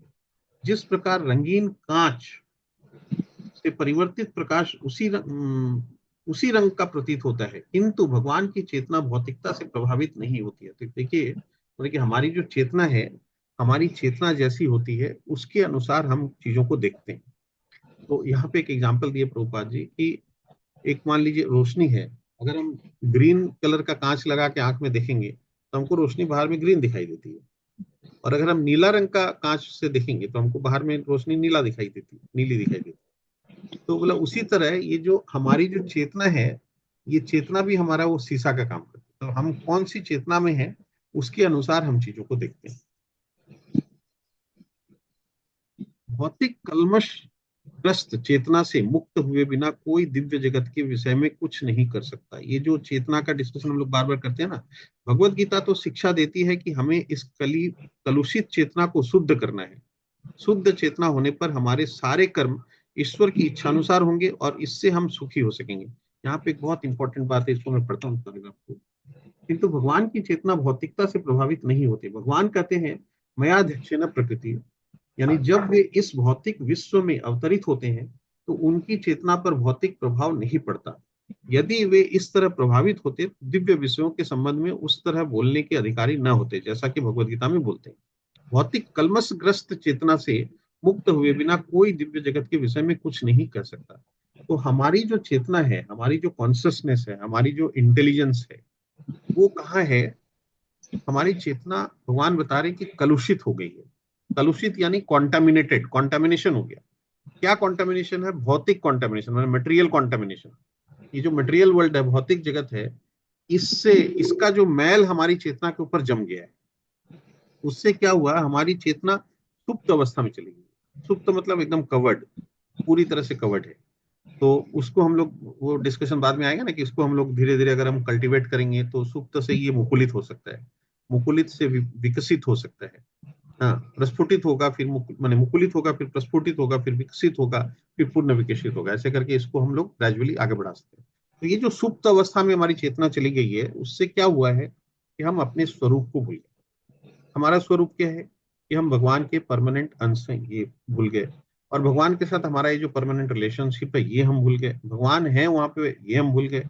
तो इससे ये जो चेतना हमारी कवर्ड हो गई है माया से का कलमश, मतलब भौतिक जगत में माया का प्रभाव है, माया का राज है। और माया का राज से हमारी चेतना, उसके ऊपर में उसका धूल, माया का मैल जम गया है। और वो मैल का परत इतना हो गया है, जैसे बोलते हैं कि एक दर्पण होता है। अगर एक दर्पण कभी अगर आप देखे होंगे घर में, कि कोई दर्पण अगर आप उसको छोड़ दीजिए, साल 2 साल 5 साल 10 साल, अगर उसको कोई यूज नहीं करेगा, पड़ा रहेगा, तो उसके ऊपर एकदम धूल की परत जम जाती है, मैल जम जाता है। और इस लेवल तक चला जाता है। मैं खुद देखा हुआ हूँ, हमारे यहाँ पे जैसे पैलेस, मतलब राजप्रसाद, यानी कि राजा लोग थे तो उनका वो है बड़ा पैलेस। तो उसमें हम लोग जाते हैं कभी कभी। तो आजकल तो राजा लोग तो है नहीं, और उनके फैमिली में भी कोई नहीं है एक्चुअली। तो उनका कुछ शीश महल वगैरह है वहाँ पे। तो शीश महल में देखिए कि एकदम मोटी मोटी परत जमी हुई है, दर्पण का नामो निशान नहीं है। अब आप सोचिए, वो दर्पण का नामो निशान नहीं है क्योंकि मैल जमा हुआ है, पर दर्पण तो उसके अंदर है। अब उसको अगर आप साफ करेंगे, नॉर्मली क्या होता है घर में, अगर हम लोग 2-5 दिन कहीं बाहर जाते हैं, 7 दिन बाद जब आते हैं, तो देखते हैं दर्पण में धूल जम गया। एक कपड़ा लेते हैं, साफ झाड़ देते हैं तो साफ हो जाता है। अगर 1 महीना बाद आएंगे तो खाली कपड़ा से नहीं होता, फिर गीला करके कपड़ा को फिर सफाई करना पड़ता है, थोड़ा रगड़ रगड़ के, तब साफ होता है, या साबुन लगाना पड़ जाता है। और जो बरसों हो गए, तो वो खाली कपड़ा से भी नहीं हो रहा है, साबुन लगाने से भी नहीं हो रहा, पानी से भी नहीं हो रहा है। तो आपको रोज अगर उसको थोड़ा थोड़ा करके सफाई करेंगे, तो देखेंगे वो मैल का परत जो है धीरे धीरे पतला होने लगेगा। और फिर हो सकता है 5 दिन 7 दिन 10 दिन या 15 दिन करेंगे तो उसके बाद वो चमक फिर से आ जाएगी, दर्पण फिर दिखने लगे। तो ये जो मैल का परत जम गया है, उसको धीरे धीरे सफाई करना है, इसको बोलते हैं निर्मलता, शुद्धता। तो हमारी जो चेतना है उसके ऊपर मटेरियल कॉन्टामिनेशन, यानी भौतिक जगत का कलमश का मैल का परत जम गया है। और वो परत जमने से हम लोगों को चीजें सही रूप में दिखाई नहीं देती। चीजें सही रूप में दिखाई नहीं देने का मतलब क्या है? कि चूंकि भौतिक जगत में माया का प्रभाव है। और माया का मतलब क्या होता है? रीना माता जी, माया का क्या मतलब होता है? जो नहीं है। हाँ, माया मीन्स इल्यूजन, हाँ। Something which is not real. Correct. माया का मतलब जो नहीं है। भगवान खुद ही बताएं कि माया क्या होता है। माया का मतलब होता है जो नहीं है, जो असली नहीं है, जिसको हम लोग समझ रहे हैं, हमको ऐसा लग रहा है पर वो ऐसा है नहीं, इसको बोलते हैं माया। तो माया का परत पूरा जम गया है, तो इसलिए हमको क्या करना पड़ेगा, भगवान बताएं आगे कि प्रैक्टिस करके और डिटैचमेंट, ये दो चीज बोलेंगे, तुमको प्रैक्टिस करना पड़ेगा और डिटैचमेंट करना पड़ेगा। ये दो चीज को अगर आप रेगुलर प्रैक्टिस करोगे तो ये माया का परत हट जाएगा। और माया का परत अगर हट गया तो हम लोग अभी जिस चीजों को जिस तरह से देख रहे हैं, फिर वो हमको वैसे नहीं दिखाई देगी, फिर वो हमको असली रूप में दिखाई देने लगेगी। यानी कि अभी तो हम जो देख रहे हैं, जो नहीं है वो देख रहे हैं हम। यानी कि हम जो देख रहे हैं वो एक्चुअली नहीं है, वो रियल नहीं है, हम लोग गलत यानी कि चीजों को देख रहे हैं। लेकिन जब वो हमारा चेतना शुद्ध हो जाएगा, चेतना हमारा निर्मल होने लगेगा, तब हमको चीजें सही रूप में दिखाई देने लगेगी। तो हम असली चीजों के और उसके बीच में फर्क कर पाएंगे, पहचान कर पाएंगे। भैया वो वैसे है ना, वो जो पेड़ की छाया पानी में पड़ रही है, हाँ, तो हम लोग उस छाया को देख रहे हैं, एक्चुअल पेड़ को नहीं देख रहे। करेक्ट। हाँ। चैप्टर 15 में है ना पुरुषोत्तम योग में, एकदम। तो हम लोग एक पेड़ माने इधर से देख रहे हैं, तालाब के उस पार में एक पेड़ दिखाई दे रहा है, तो ऊपर में पेड़ है और नीचे में उसकी छाया है। तो जो ऊपर है वही नीचे है, लेकिन फिर भी बोले अगर हम नीचे वाले को देख रहे हैं तो वो क्या रियल है? वो तो रियल नहीं है, रियल तो ऊपर वाला है। वही है कि हम लोग लेकिन छाया को देख के उसके पीछे भाग रहे हैं। तो ये जो है कि ये चेतना को शुद्ध करना पड़ेगा, उसके लिए हमको प्रैक्टिस करना पड़ेगा।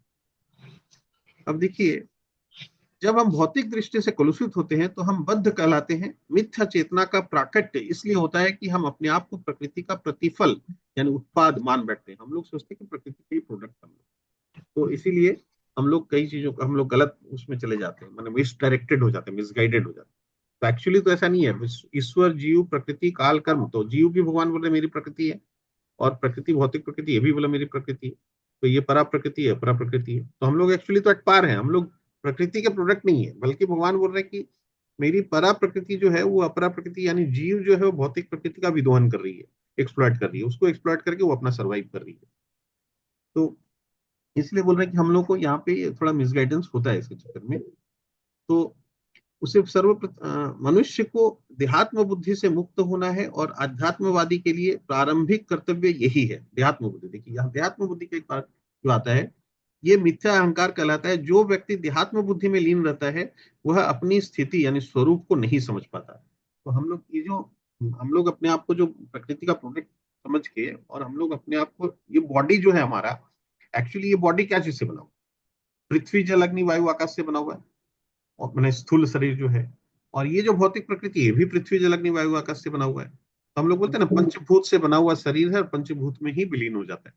वो बोलते हैं एक्चुअली इसीलिए है दोनों प्रकृति ही, लेकिन फिर भी हम लोग इस प्रकृति के साथ अपने आप को कंफ्यूज कर बैठते हैं। यानी कि हम लोग अपनी इस भौतिक शरीर के साथ अपनी पहचान को एक कर देते हैं। मतलब हम समझते हैं मैं, ये जो शरीर है यही मैं हूं, हम अपने आप को यही समझते हैं। तो ये इसको बोलते हैं देहात्म बुद्धि, बॉडीली कॉन्शियसनेस, यानी हमारी कॉन्शियसनेस हमारे बॉडी में फंस जाती है कि बॉडी और हम एक ही हैं, हम लोग ऐसा सोचते हैं। तो ये जो बॉडीली कॉन्शियसनेस है, इससे हमको निकलना पड़ेगा। भगवत गीता में ये बताया गया है कि ये we are not the body, we are the soul, and soul is different from the body. तो ये जो बॉडी है ये तो केवल एक टेम्पोररी व्हीकल है, और हमारी कौन सी पहचान इस बॉडी के कारण है और कौन सी हमारी असली पहचान है, ये देखना पड़ेगा। जैसे मान लीजिए गाड़ी में बैठ के हम जा रहे हैं, तो वो गाड़ी कोई मारुति की है, कोई किया की है, कोई हुंडई की है, लेकिन वो तो मैं नहीं हूँ। मैं कभी अगर अलग अलग गाड़ी में बैठूंगा तो मैं थोड़ी बदली हो जाऊंगा, मैं तो वही रहूंगा। सुबह मान लीजिए मैं जाते वक्त हुंडई में गया, हुंडई की गाड़ी में गया, क्रेटा में गया, शाम को आते वक्त मर्सिडीज में आया, दूसरे दिन हो सकता है मारुति 800 में बैठ गया, तो उससे मेरी पहचान थोड़ी चेंज होगी एक्चुअली। वो तो व्हीकल है। तो व्हीकल कभी इधर उधर चेंज होते रहता है, लेकिन हम उसके अंदर में बैठे जो सवारी है, हम लोग जो सवार होने, तो हमारा पहचान अलग है उस व्हीकल से। तो उसी तरह यहाँ पे बताया गया कि हम लोग जो है सोल यानी आत्मा है, और इस बॉडी से, शरीर से अलग है। तो ये जो तो उस सर्वप्रथम ये जान लेना होगा कि वह शरीर नहीं है। मुक्ति का अर्थ है भौतिक चेतना से स्वतंत्रता की बात आती है। भगवत गीता में हम लोग बहुत जगह सुनते हैं कि मुक्ति का पथ बताया गया है। मुक्ति का मतलब क्या है? भौतिक चेतना से मुक्ति, यानी कि हमारी अपनी असली पहचान है उसको जानना, स्वरूप सिद्धि जो हम लोग पहले डिस्कस किए। तो अपने बारे में जब जानेंगे तब हमको इस बॉडी से हम लोग अपने आप को अलग कर पाएंगे, तभी हम उसको डिटैच कर पाएंगे, और तभी हम चीजों को सही ढंग से पहचान पाएंगे, और तब हम ये जो गलत दिशा में और गलत चीजों में जो फंस जाते हैं वहां से निकल पाएंगे। दैट इज एक्चुअल मुक्ति, मतलब लिबरेशन। हमको उससे निकलना है, उस बंधन से निकलना है जो हमारे कर्म बनते हैं, उसके कर्म बंधन से, उसको बोलते हैं बॉन्डेज। बॉन्डेज से निकलना है, फ्री होना है।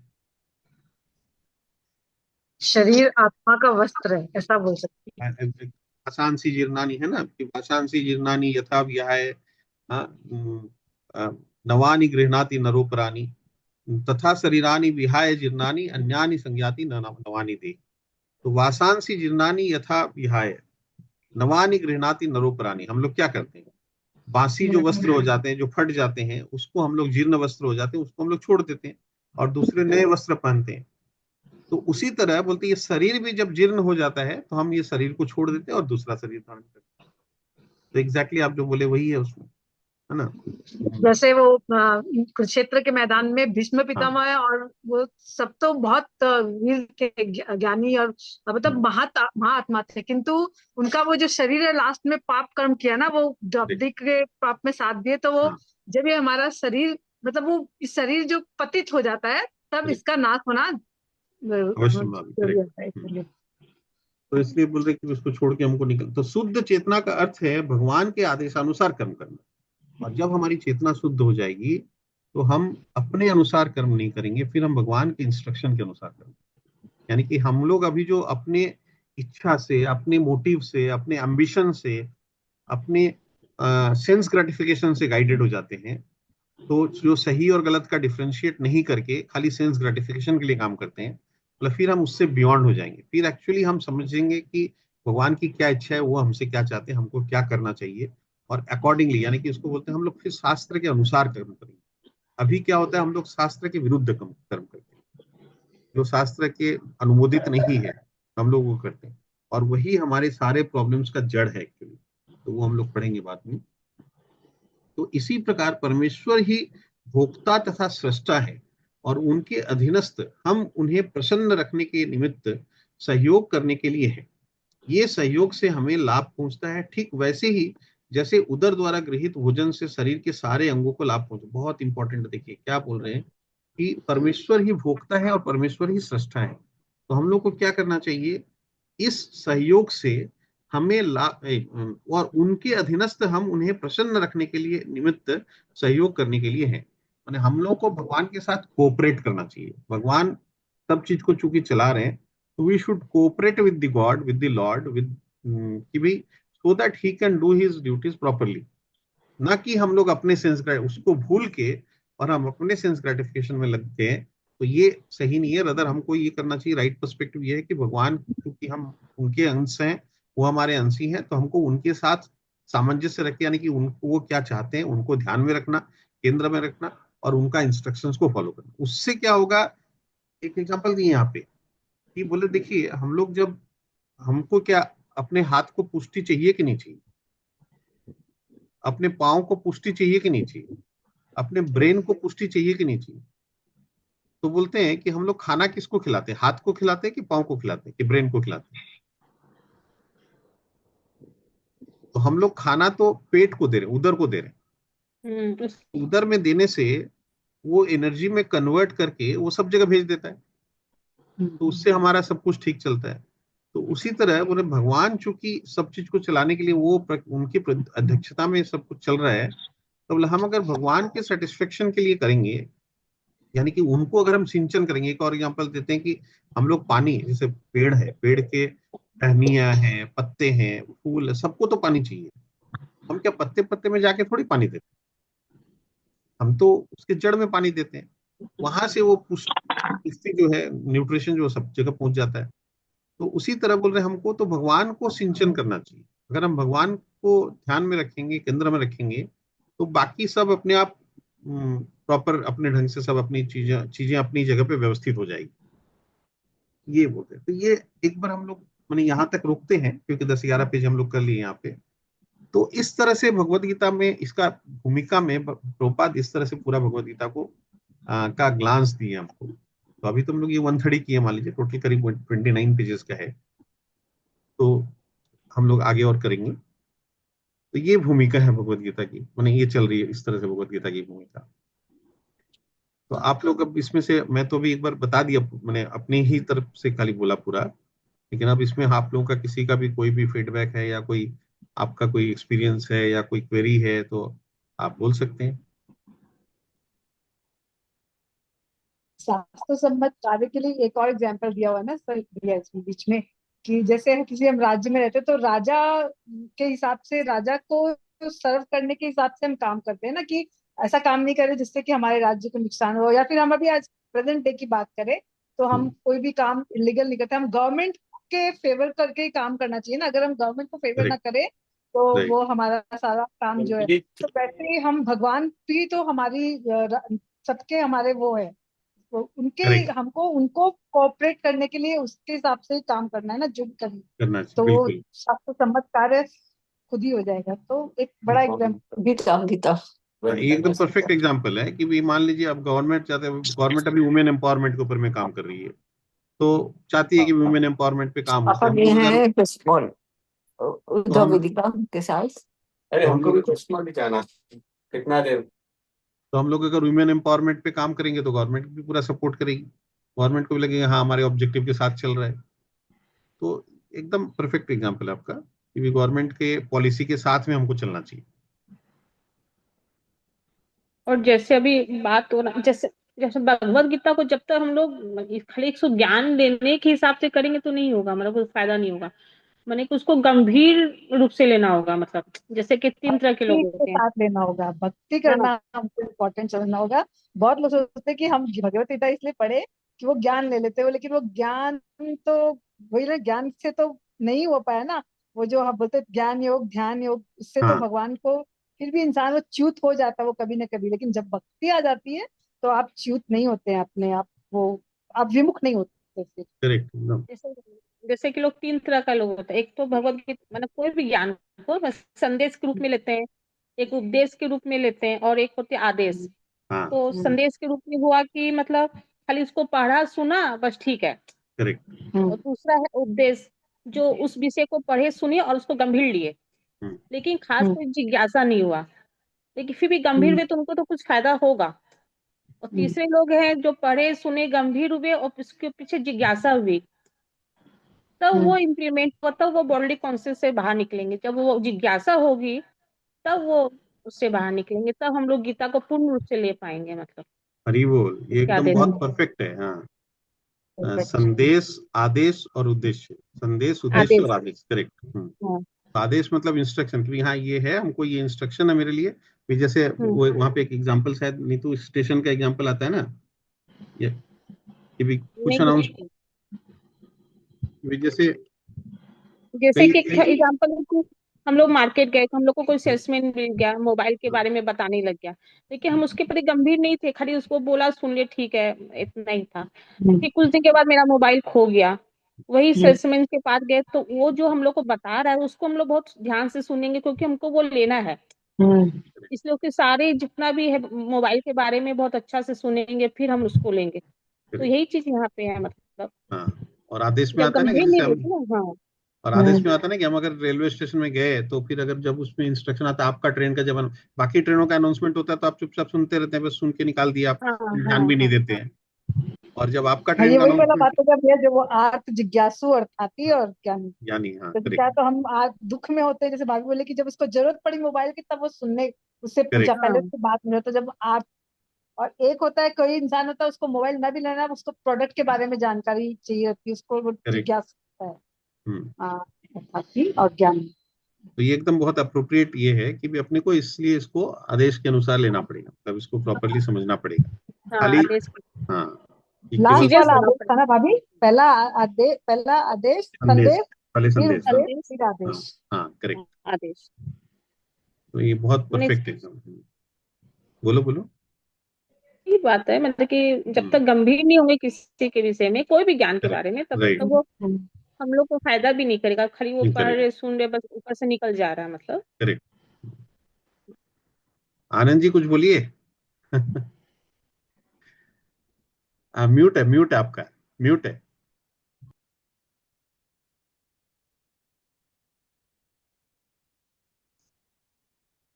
म्यूट है आपका आनंद जी, आपका म्यूट है, अनम्यूट करके बोलिए।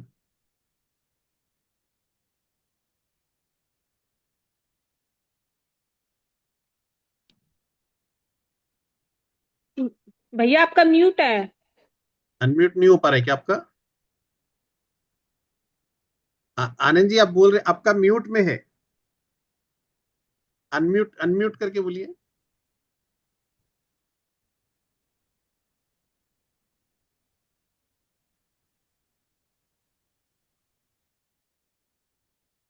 हाँ आप यस, अब हो रहा हाँ है ना? हाँ एकदम अब हो गया। हरे कृष्णा।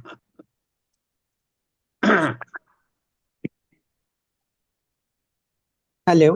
हाँ हरे कृष्णा अब आ रहा है एकदम। हरे, हाँ, मैं तो ये बहुत गंभीरता से सुन रहा था आप लोगों के हाँ द्वारा।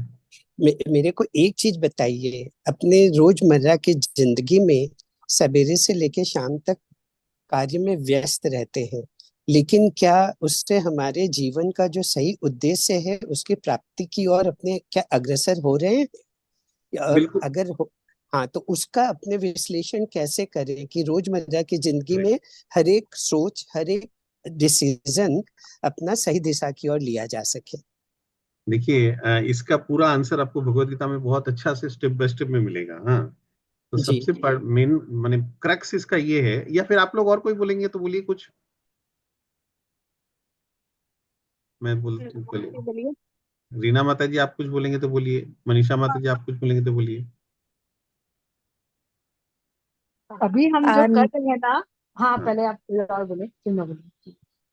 बोल रही नहीं, ना। मनीषा तुम ही बोल, मेरे को कुछ नहीं बोलना था। मैं यही बोलना चाह रही थी कि मैं तो पहले वाला सुनी हूँ भैया, आज तो लास्ट क्लास वाला मेरा मिस हुआ था, तो आज मैंने वो पूरा सुन लिया था और साथ में ही फिर हाँ आपका ये क्लास ज्वाइन अच्छा कर हरी लिया। बोल। अब कोशिश रखूंगी कि कंटिन्यू करूँ। अरे आप तो ऐसे ही इतना साल से सुन रहे हैं आपको। हाँ, अभी नए सुनने से तरीके से सिर्फ थोड़ी नहीं सुनिए। होता ना भैया, वही है कि ध्यान देने वाली बात है हाँ कि नहीं वो नहीं आप तो ऑलरेडी करेक्ट। अब क्या है कि अब थोड़ा सा लगता है कि अब ध्यान देने का मन हो गया, मन मतलब अब थोड़ा सा ठीक सही हुआ है। अब आप तो समझ में आ हर रहा है आप लोग को कि बता दे फैक्ट है। रीना माता जी तो कोई भी लेक्चर सुनती है, जैसे प्रभु जी लोग का और का कुछ भी प्रोग्राम होता है तो वो लेक्चर खत्म होते ही इनका पूरा नोट आ जाता है प्रॉपर बन के, हाथों हाथ, मतलब विद इन मिनट्स।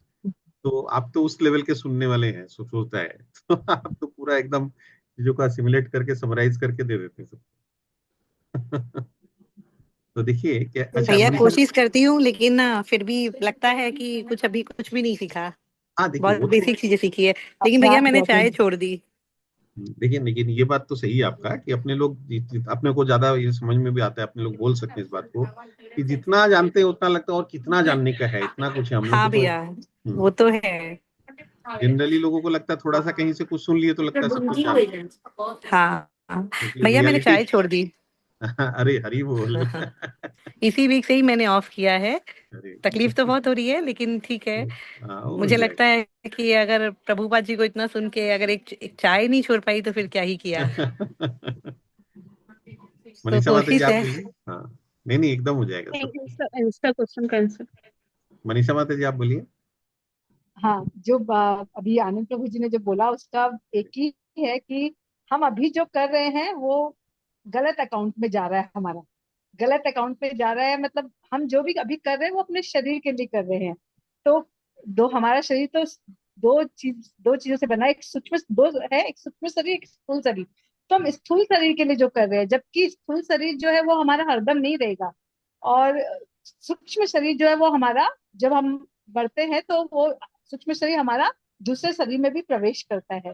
तो हमको जो सूक्ष्म शरीर है वो हमारा है मन बुद्धि अहंकार। तो उसको फीड करने के लिए जो बहुत वो वो हमारी आध्यात्मिक शरीर है। तो हम क्या है कि अगर भगवान की भक्ति नहीं करेंगे तो वो सद्गुण जिसको बोलते हैं ना, वो हमारे में भगवान का ज्ञान नहीं लेंगे तो वो हमारे पास वो दूसरे वही हमारे संग जाएगा और वो नहीं जा पाएगा। और जो हम ये भौतिक धन और ये सब जमा करते हैं, या अच्छा शरीर भी हम बहुत दिन तक, अगर हम बहुत अच्छा हेल्दी लाइफस्टाइल लीड करें तो हम बहुत ज्यादा दिन तक जिंदे रह सकते हैं, या फिर हम जब मरे तो वो हेल्दी मरे, लेकिन तब भी हमारा शरीर का नाश तो होगा ही ना। तो एवरीथिंग एल्स इज जो है आपका वो नश्वर नहीं है, सब नश्वर है सब। और सिर्फ ये मन बुद्धि अहंकार के संग जो हमारा जो जाएगा ना, जो हमारा ज्ञान जो भक्ति, वही हमारा अगले जन्म तक कैरी फॉरवर्ड होगा। तो हम अपना ये जो दिनचर्या जो है उसमें हमको ऑब्वियसली हमारे को करना ही होगा। हम जीवन यापन करने के लिए हमको कर्म तो करना ही पड़ेगा। बट हम कर्म इस तरह के करें जिसमें भगवान को भी हम जोड़ के करें, हम भगवान को अर्पित करते हुए काम करें ना। तो जैसे अगर हम इसके लिए बस बोलते हैं भगवान की, हम अपनी दिनचर्या में भगवान को शामिल करके हम तब पर भी अपना जो भौतिक जीवन यापन कर सकते हैं।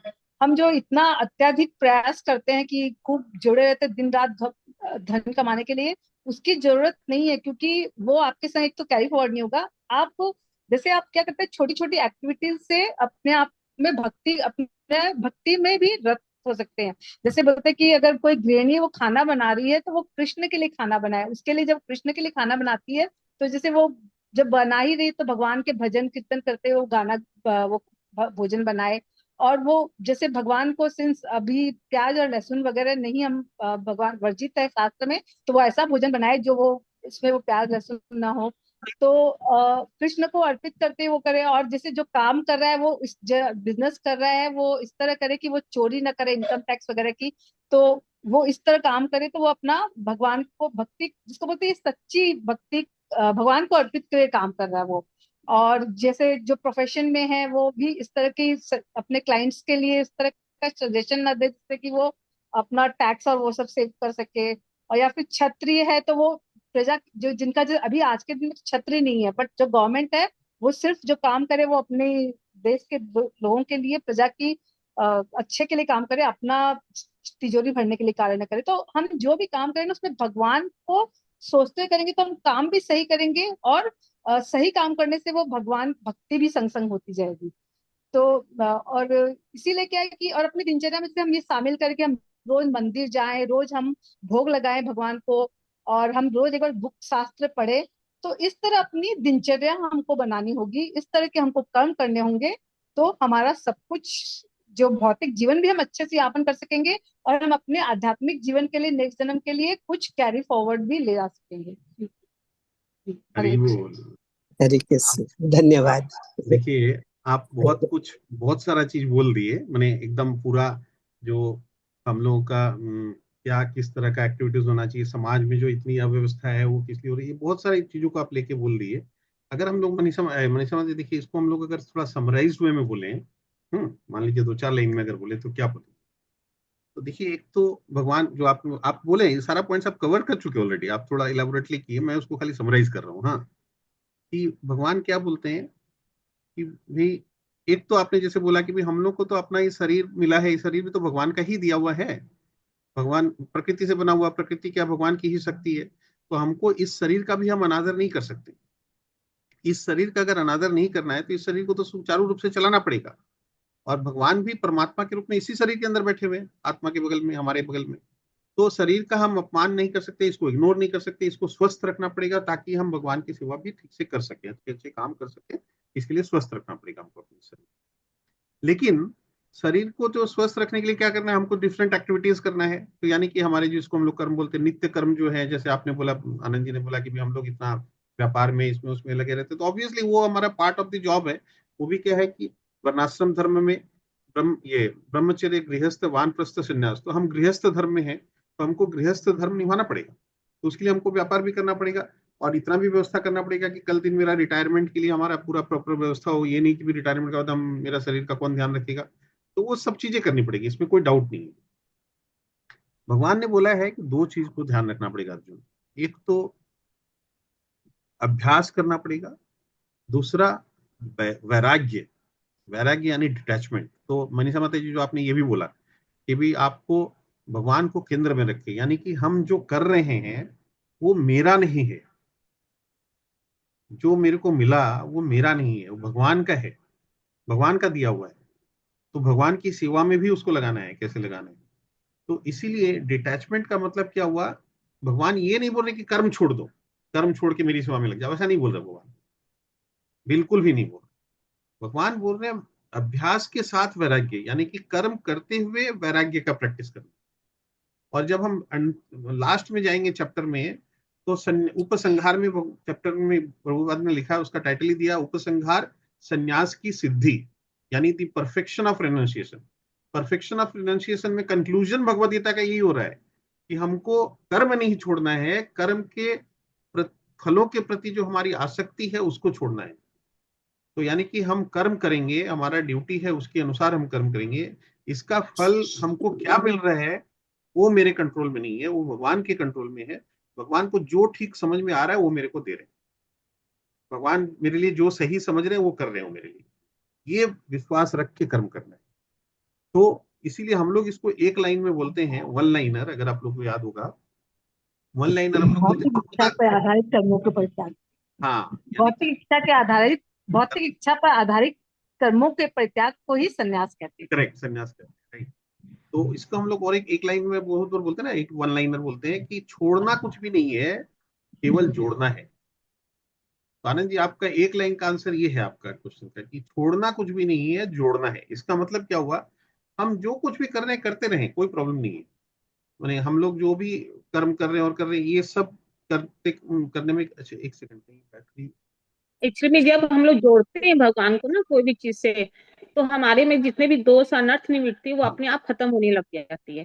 करेक्ट। माने कि हम लोग सोचेंगे कि पहले छोड़ेंगे छोड़ेंगे तो वो कभी नहीं होगा, हाँ, लेकिन हम लोग को बस वो जोड़ना है। जो कई लोग आज इस्कॉन में तो मोस्टली बंगालीज फैमिली बहुत है, तो वो लोग तो सब मांसाहार सारा चीज ही करते हैं ना, लेकिन वो लोग तो आते आते उन लोग का पूरा मतलब छूट गया। छूट गया। वो लोग ऐसा रहता है कि छोड़ना है तब हम हरे कृष्णा जप करेंगे, ऐसा करेंगे, तो वो तो होता नहीं।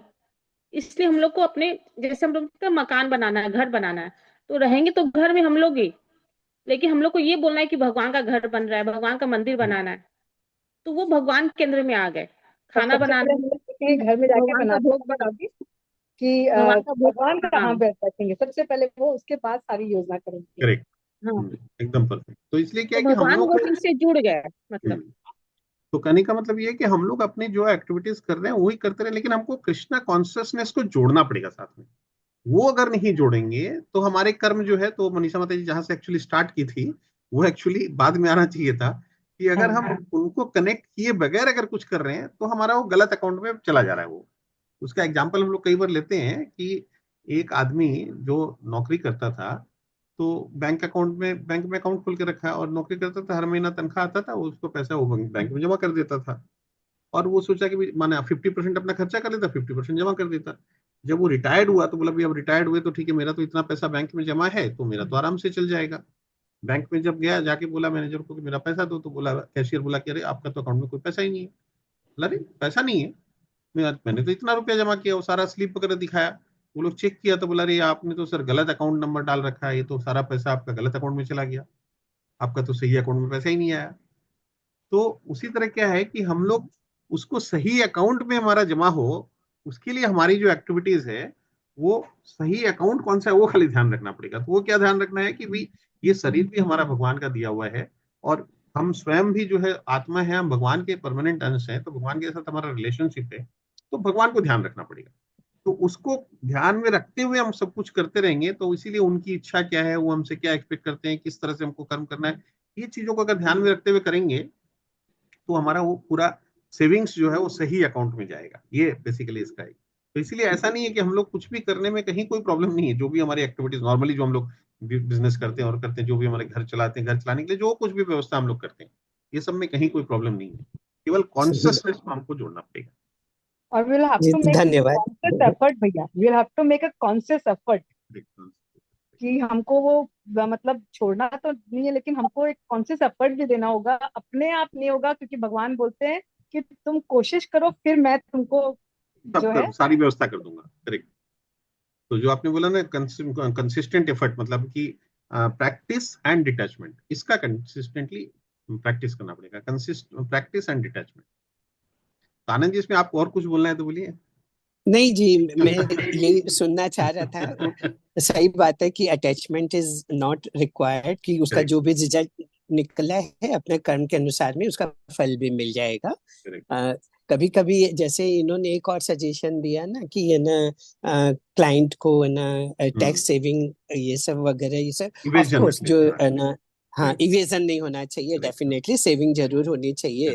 लेकिन आज के दिन में जैसे अगर अपने गवर्नमेंट के साथ में जुड़े हुए हैं, तो गवर्नमेंट के साथ जुड़े रहने से ये रोजाना की दिनचर्या में अगर आप अपने उद्देश्य को लेके आगे बढ़ते हैं, अच्छा जैसे मैं इंफ्रास्ट्रक्चर में हूँ आपको बताया ही था, तो उसमें अपने अगर 100% ना डिलीवर करने की कोशिश करते हैं, तो डेफिनेटली यू कैन अंडरस्टैंड कि expenditure are more than the revenue as सच।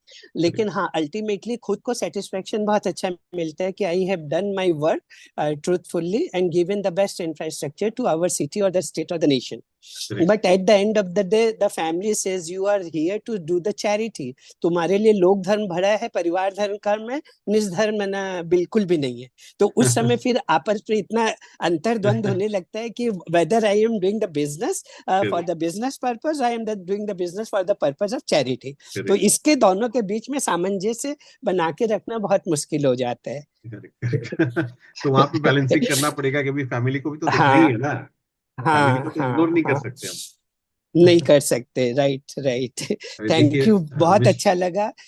मनीषा जी ने भी बहुत अच्छी तरह से हाँ, ना बहुत अच्छा था समाधान एकदम। बताया, और आपने भी उसका भी छोड़ना नहीं है, बस जोड़ना है। जोड़ना है। अभी देखिए mister Rajiv sir, you are there ना? मिस्टर राजीव सर नहीं है क्या? हरे कृष्णा अरुण जी। हरे कृष्णा अनिल जी, हरे कृष्णा मुकिम जी, कैसे हैं? मैं सबकी बातें में बहुत गहराई से सुन रहा था, हाँ। है ना। तो सबकी बातें को ग्रहण भी कर रहा था, बहुत ही अच्छा लग रहा है। हाँ, आप आपने जो ये ग्रुप बना के जो अपनी इच्छा, मन की भावनाओं को सब समाज के सभी लोगों के सामने जो रख रहे हैं, ये बहुत बड़ा आपका योगदान है समाज को और अच्छे करने के लिए। बस सर और आप मैं खाली ना। साथ हाँ, बोलिए बोलिए। मेरे को भी बहुत अच्छा लगता है ये, करेक्ट करेक्ट। हाँ। है ना। और मैं भी इस फोन से जुड़ा हुआ हूँ, है ना। अच्छा, हरे कृष्णा। और हाँ, हरे कृष्ण के ग्रुप हमारे धनबाद में, मैं धनबाद से बिलोंग करता हूँ। हाँ हाँ, सभी मालूम है सभी सर। को नमस्ते। हाँ करेक्ट, सभी के लिए, हाँ बिल्कुल। बाकी लोगों को नहीं मालूम है हाँ ना, बिल्कुल बिल्कुल धनबाद करेक्ट। से बिलोंग करता हूँ। अनिल जी और चार्टर्ड अकाउंटेंट है। धनबाद में, हाँ, अपना परिचय देना सबसे पहले जरूरी, नहीं तो दूर के हाँ लोगों बिल्कुल को कैसे। बिल्कुल, करेक्ट करेक्ट एकदम। मैं चार्टर्ड अकाउंटेंट हूँ, अरुण जी हमारे मित्र हैं, इसलिए मेरे को भी जुड़ा हुआ है। और मैं भी अपने जीवन में ये सोचता हूँ हमेशा कि केवल हम लोग खाने और सोने और व्यवसाय करने के लिए ही तो नहीं है।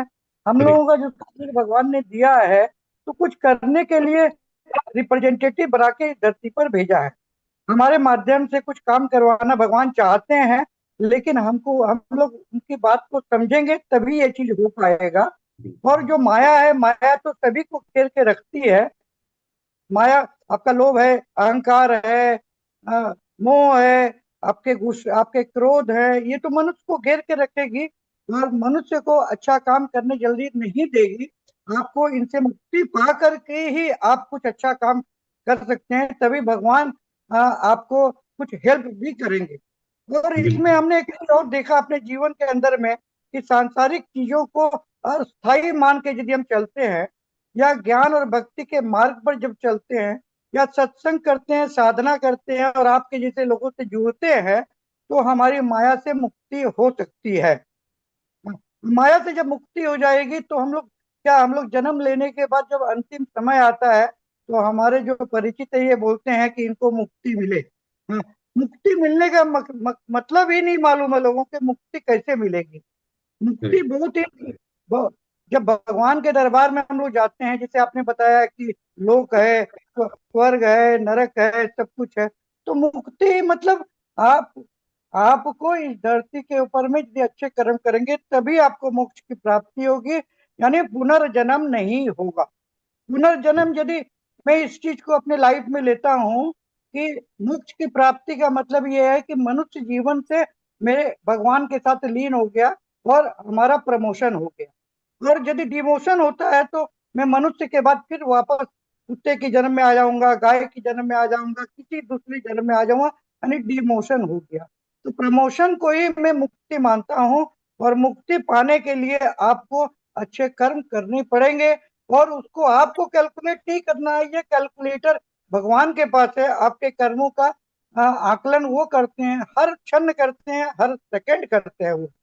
अभी हाल में मैं आपको बताऊं, छोटा सा कार्य भगवान ने मुझको सौंपा है धनबाद की धरती पर, कि जैसे हम लोग कुछ बड़े लोग भी देखते हैं समाज में है, निम्न वर्ग के लोग भी हैं, मध्यम वर्ग के लोग भी हैं यहाँ, है ना? ये समाज है, समाज में भगवान अपने अपने कर्मों के अनुसार सबको जन्म देता है। और किसी को राजा के घर में देता है, किसी को गरीब के घर में देता है, तो अलग अलग स्थिति में सबको जन्म देता है। तो मैंने, पता नहीं भगवान ने मेरे को कहा कि भाई जो बड़े लोग हैं तो वो 5 स्टार में अपने बच्चों की शादी कर पाते हैं, और जो लो ग्रेड के लोग हैं या वो धर्मशाला में शादी कर पाते हैं। कुछ ऐसे लोग हैं जो शादियां करने के लिए भी असक्षम होते हैं। तो ये समानता समाज में नहीं मिल पा रही थी। तो मेरा मन तकलीफ पा रहा था इस चीज को देख के कि हम लोग 5 करोड़ 10 करोड़ 2 करोड़ रुपया खर्च कर देते हैं बच्चियों की शादी में या किसी भी फंक्शन में कर देते हैं, और ऐसे भी लोग हैं जिनको खाने के लिए रोटी भी नहीं मिल पाती है।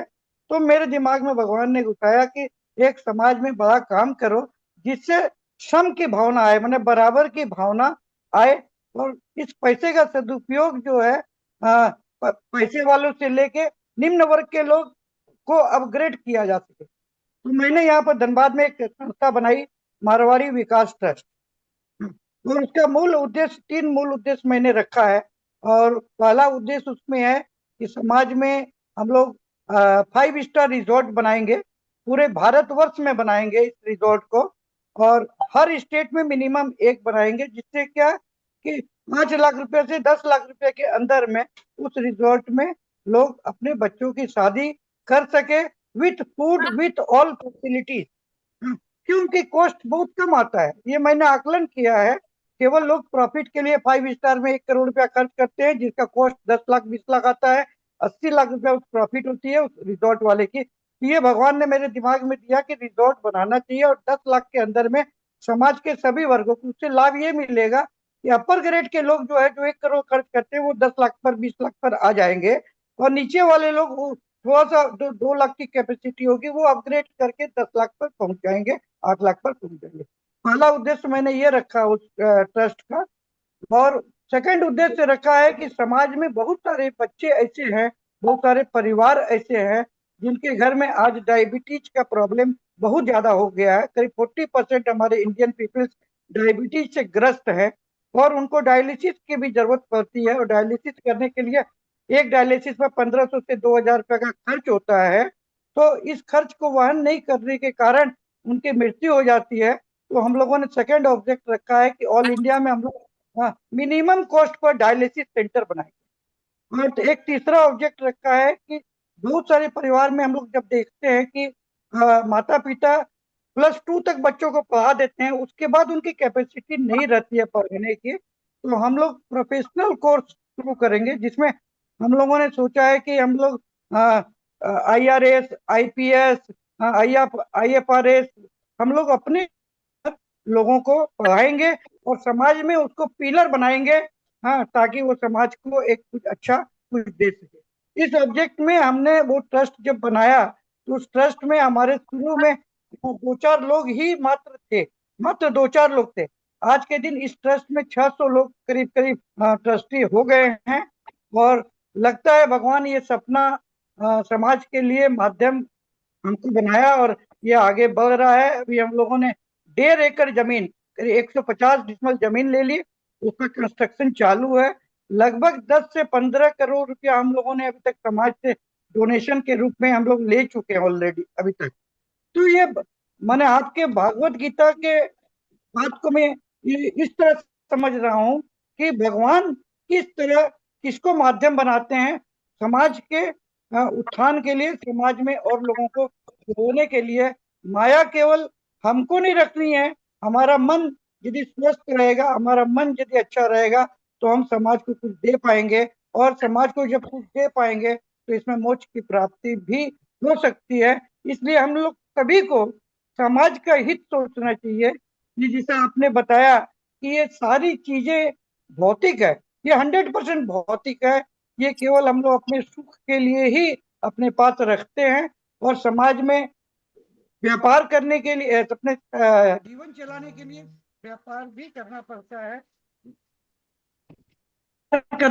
है, व्यापार करना है, लेकिन उसमें अपने मन की भावना को, मैं भी इनकम टैक्स में जाता हूँ, मैं भी अपने क्लाइंट को डील करता हूँ, जैसे मनीषा मैडम ने कहा या और भी दूसरे भक्तों ने कहा, हाँ, लेकिन मन की भावना यदि हमारी अच्छी होगी, हाँ, तो हमारे जो उद्देश्य है उस उद्देश्य की पूर्ति होगी। केवल हमको कमाना अपने 2 रोटी के लिए ही है, हमको जमा करके वो नश्वर है ये पूरा का पूरा धन, कोई लाभ नहीं होगा, भविष्य में यही रह जाएगा। यदि इस पैसे का सदुपयोग हम लोग करते हैं समाज के लिए, तो उससे भगवान खुश होते हैं, और भगवान जब खुश होते हैं तो हम मेरे को और अपॉर्चुनिटी भी मिलती है। यही बात मैं अरुण जी आपके सामने रखा हूँ। हाँ, समय हो सकता है कुछ ज्यादा ले लिया होगा, इसके लिए मुझे क्षमा करें। हरे कृष्णा, हरे कृष्णा। हरे कृष्ण। अनिल जी, आप इतना अच्छा काम कर रहे हैं, बहुत बढ़िया, बहुत बहुत धन्यवाद एक्चुअली कि समाज के लिए आप इतना कुछ कर रहे हैं। तो डेफिनेटली इसका मतलब अनिल जी की बातें सुन के बहुत अच्छा लगा। उन्होंने काफी सारा काम किया। हाँ, एकदम ये बिल्कुल। अनिल जी जो कर रहे हैं उसमें सब कुछ बहुत अच्छा, उसमें एक चीज और ऐड करना होगा, हाँ, हाँ, उनको उसके साथ साथ उनको भक्ति की तरफ भी ले जाना होगा। हरी बोल। कृष्णा को सेंटर में लाना पड़ेगा। भगवान बोलते हैं कि मेरे को अगर साथ में नहीं रखोगे तो तुम्हारा कोई भी प्रोजेक्ट मिशन जो है वो अधूरा रह जाएगा, वो कंप्लीट नहीं होगा। मैं तो दो ये लाइन में और बता देता हूँ। हाँ, जब जमीन हम लोगों ने खरीद ली, हाँ, ये खरीदे हुए हम लोग को लगभग 2 साल हो गया है। 2 साल में मेरे को याद है कम से कम नहीं भी तो 10 प्रोग्राम हमने भक्ति से रिलेटेड वहां पर कर दिए हैं। और ये जो प्रोजेक्ट है, ये प्रोजेक्ट को कभी मैं नहीं बोलता हूँ कि हमारे द्वारा हो रहा है, ये भगवत कार्य है। और भगवत वहां पर रेगुलर राम जन्मभूमि का प्रोग्राम हुआ वहां पर आपके वयोवृद्ध 75 वर्ष के लोगों को मैंने बुलाया, उनका आशीर्वाद लिया। वहां पर कृष्ण भक्ति के लिए मैंने वृंदावन से आपके माधवास रॉक बैंड है उनको बुलाया। करीब 5,000 लोगों की अटेंडेंस थी अपने मारवाड़ी परिवार की वहां पर। हाँ, तो वहां पर भक्ति का कार्य रेगुलर होता है, और कोई कार्यक्रम नहीं होते भक्ति के हरे बोल, कार्यक्रम के हरे अलावा। कृष्णा, हरे कृष्णा। देखिए आनंद जी, आप बोल रहे थे ना कि चैरिटी के लिए काम करते हैं, बड़ा अच्छा भी लगता है, लेकिन एट द सेम टाइम कुछ रिस्पॉन्सिबिलिटीज की भी बात आती है और कॉन्फ्लिक्ट आती है। मैं राजीव सर को खोज रहा था, मिस्टर राजीव चैटर्जी भी हैं, तो नहीं, उससे मेरा मैं म्यूट पे था मेरा, तो मैं हाँ, म्यूट ओके ख्याल से निकालते आप ऑलरेडी चले गए अच्छा, अनिल जी। ओके। नहीं, एक्चुअली लास्ट टाइम मैं ज्वाइन किया था इनिशियली, बट आई मैं no, I could not continue, but this time I will make a solve कि मेरे को कंटिन्यू करना है। एंड ये बहुत अच्छा डिस्कशन है, और जो लोग भी मिलके हम लोग थोड़ा टाइम निकालते हैं, एक्चुअली ये अपना स्पिरिचुअल बिल्कुल, अपलिफ्टमेंट होता है ये प्रोग्रेस, डेफिनेटली। एब्सोल्युटली। कोई अपना काम में तो कर्म जो आप बता रहे थे, कर्म का रास्ता तो सबको करना ही है, अपना अपना कर्म में अपना जो भी अपना कर्म आता है अपना टेबल पे, वो काम तो अपने को करना ही है। नहीं, चाहे वो अभी कृष्ण भगवान खुद जब मैंने कुरुक्षेत्र में लड़ाई में पार्टिसिपेट नहीं किए खुद भी, लेकिन उनका मेन ही था जो कंप्लीट डिसीजन मेकिंग किया था। तो राइट, उसमें भला हो या बुरा हो, बहुत तरह का छल विकल सब चीज हुआ था।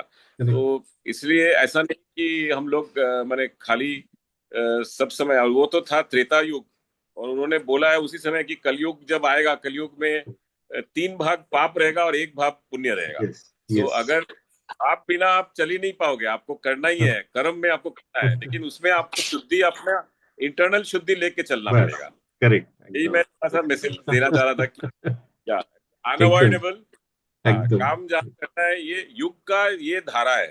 तो हाँ, ये धारा के साथ अपने को चलना पड़ेगा। अभी करेक्ट, हमारे तो हजारों में जन्म हो रहा है, और हर बार हम लोग मरते हैं तो फिर से आते हैं, तो ये तो अनअवॉइडेबल है। लेकिन करेक्ट, ये युग में ये चीज माने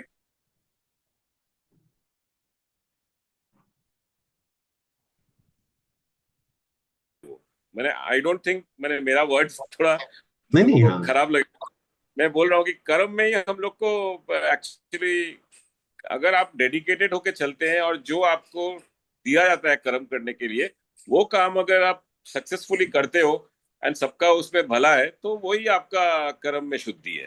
करेक्ट, करेक्ट, और एब्सोल्युटली, उसमें आपको भगवान का नाम लेके भगवान के पथ में चलना चाहिए। तो करेक्ट, वो बहुत इंपॉर्टेंट है कि अपना इंटरनल स्पिरिट को क्लीन रखने का। बिल्कुल करेक्ट। देखिए, मैं तो आनंद जी का रेफरेंस लेके ये बोल रहा था आपको, मैं क्यों ढूंढ रहा था कि आनंद जी तो इंफ्रास्ट्रक्चर में वो बता ही रहे थे। अभी राजीव चैटर्जी ये क्या है कि he is a finance controller of Shapoorji housing, तो शाहपुर जी ग्रुप। तो अब यहाँ पे इनका जो प्रोजेक्ट चलता है, तो मेरे को चूंकि थोड़ा बहुत मालूम है, तो वो इतना लो, माने कॉस्ट तो उसका इतना हाई हो गया और सेल प्राइस अभी भी बहुत लो है, और वो इतना बड़ा ह्यूज मास हाउसिंग प्रोजेक्ट है, 20,000 यूनिट्स का शायद होगा। तो ही नोज दैट थिंग कि भी कैसे, हाउ मैंने सोशल रिस्पॉन्सिबिलिटी के हिसाब से ये प्रोजेक्ट कैसे हम लोग कर रहे हैं और इतने सालों से कर रहे हैं और चला रहे हैं उसको कंप्लीट कर, अभी मेरे ख्याल से कंप्लीट भी हो गया होगा। तो मैं उसी का आपको ढूंढ रहा था कि भी they are also doing that in similar manner, कि भी चलो मैंने लॉस में हो रहा प्रोजेक्ट, लेकिन फिर भी कि भी चूंकि एक सोशल कमिटमेंट था गवर्नमेंट के साथ में ये था, तो they are continuing with that and since heading that entire project, मैंने वो तो पूरा उस विंग को ही हेड करते हैं, बट वो that is one of the projects. तो इनको भी पता है ये कॉन्फ्लिक्ट को कैसे वो मैनेज कर रहे हैं, किस तरह से चला रहे हैं और उसका क्या feeling. The ethos of the Sapurji group or Tata group is already well known to all of us. उन्हीं के कारण उनके पथ प्रदर्शन में चले तो हम लोग सभी के लिए बहुत ही अच्छा है। और एक इंसिडेंटली क्या है, अभी हम लोग जितने भी लोग हैं ग्रुप में, जैसे एट दिस मोमेंट तो कई लोग निकल गए, लेकिन जो लोग ये सारे के सारे चार्टर्ड अकाउंटेंट्स हैं, तो मतलब सब प्रोफेशनल्स हैं, तो दे ऑल अंडरस्टैंड कि क्या रियल लाइफ किस तरह से चलता है। तो अच्छा है, मतलब इसको हम लोग ये सब बातों को थोड़ा सा खाली ध्यान में रखें और कुछ नहीं है। काम तो हम लोग को नॉर्मल, जो अभी राजू सर भी बोल रहे थे या मनीषा जी भी जो बोल रही थी, कि रेगुलर लाइफ में हम लोग का वो तो चलेगा ही, उस तो activities we can not stop those activities, और भगवान बोल भी नहीं रहे, एक्सपेक्ट भी नहीं कर रहे कि वी नीड टू स्टॉप। जैसे राजीव सर ठीक बोले ना कि कलयुग में 3 भाग पाप रहेगा और 1 भाग पुण्य रहेगा। मतलब वो कली जब स्टार्ट होता है सर, परीक्षित महाराज द्वापर के लास्ट राजा थे, और उसके बाद कली आता है परीक्षित महाराज के जस्ट बाद, भागवतम की कथा होती है, उसके बाद कली आ जाता है। तो परीक्षित महाराज के सामने ही कली आ जाता है एक्चुअली। तो क्या होता है, परीक्षित महाराज एक दिन निकले हुए होते हैं, अल्लाह के टाइम ज्यादा हो गया आज, तो मैं शॉर्ट में ही खाली बोल रहा हूँ इसको। तो वो एक जगह देखते हैं कि गाय जो है एकदम अधमरी अवस्था में है, और एक दैत्य आकार का आदमी, और वो गाय को बुरी तरह से पीट रहा है, और वो गाय एकदम जख्मी हो चुकी है, और उसकी 3 टांगे टूट चुकी है, और 1 टांग केवल बची है किसी तरह से। तो वो राजा परीक्षित महाराज इतने बड़े भगवान के भक्त थे, तो वो बोला, अरे तुम कौन हो और तुम ये गाय को क्यों मार रहे हो? तो और बगल में एक बूढ़ी औरत है, वो रो रही होती है, हाँ एकदम। तो वो बोलता है कि मैं कली हूँ। वो जो आदमी है वो काला कलूटा एकदम दैत्य जैसा आदमी, बोला मैं कली हूँ। और वो गाय जो है बोला मैं पृथ्वी हूँ। हाँ, और वो जो औरत रो रही होती है, बोला वो बोली मैं भक्ति हूँ, भक्ति। तो भक्ति देवी रो रही है। पृथ्वी जो है, पृथ्वी की अवस्था खराब है, कली आके कली पृथ्वी के ऊपर में अत्याचार कर रहा है, और पृथ्वी की 3 टांगे टूट चुकी है और 1 टांग बची हुई है। तो एक्चुअली क्या है, धर्म के 4 पिलर्स होते हैं, सत्यता, दया, तपस्या और पवित्रता। तो सत्यता मतलब ऑनेस्टी, दया मतलब पिटी, हाँ मर्सी, और तपस्या मतलब डिटर्मिनेशन, और पवित्रता मतलब क्या बोलते हैं, होलीनेस। तो कलयुग में केवल सत्यता थोड़ी सी बची है, दया, पवित्रता और तपस्या नष्ट हो चुकी। तो वो जो बोले 3 टांगे टूट चुकी है, मैंने 3 भाग पाप और 1 भाग पुण्य है, तो वो 1 ही टांग बची है, वो भी। इसलिए हम लोग बोलते हैं कि कलयुग का टोटल आयु है 4,32,000 वर्ष, उसमें से अभी 5,000 वर्ष केवल हुआ है। तो वी आर एट सत्ययुग ऑफ कलयुग, मानी इसको कली का सत्ययुग बोला जाता है। तो अभी बिगिनिंग है, कली तो आगे में और क्या क्या रंग दिखाएगा। तो अभी हम लोग बहुत स्टेज में है। We are fortunate.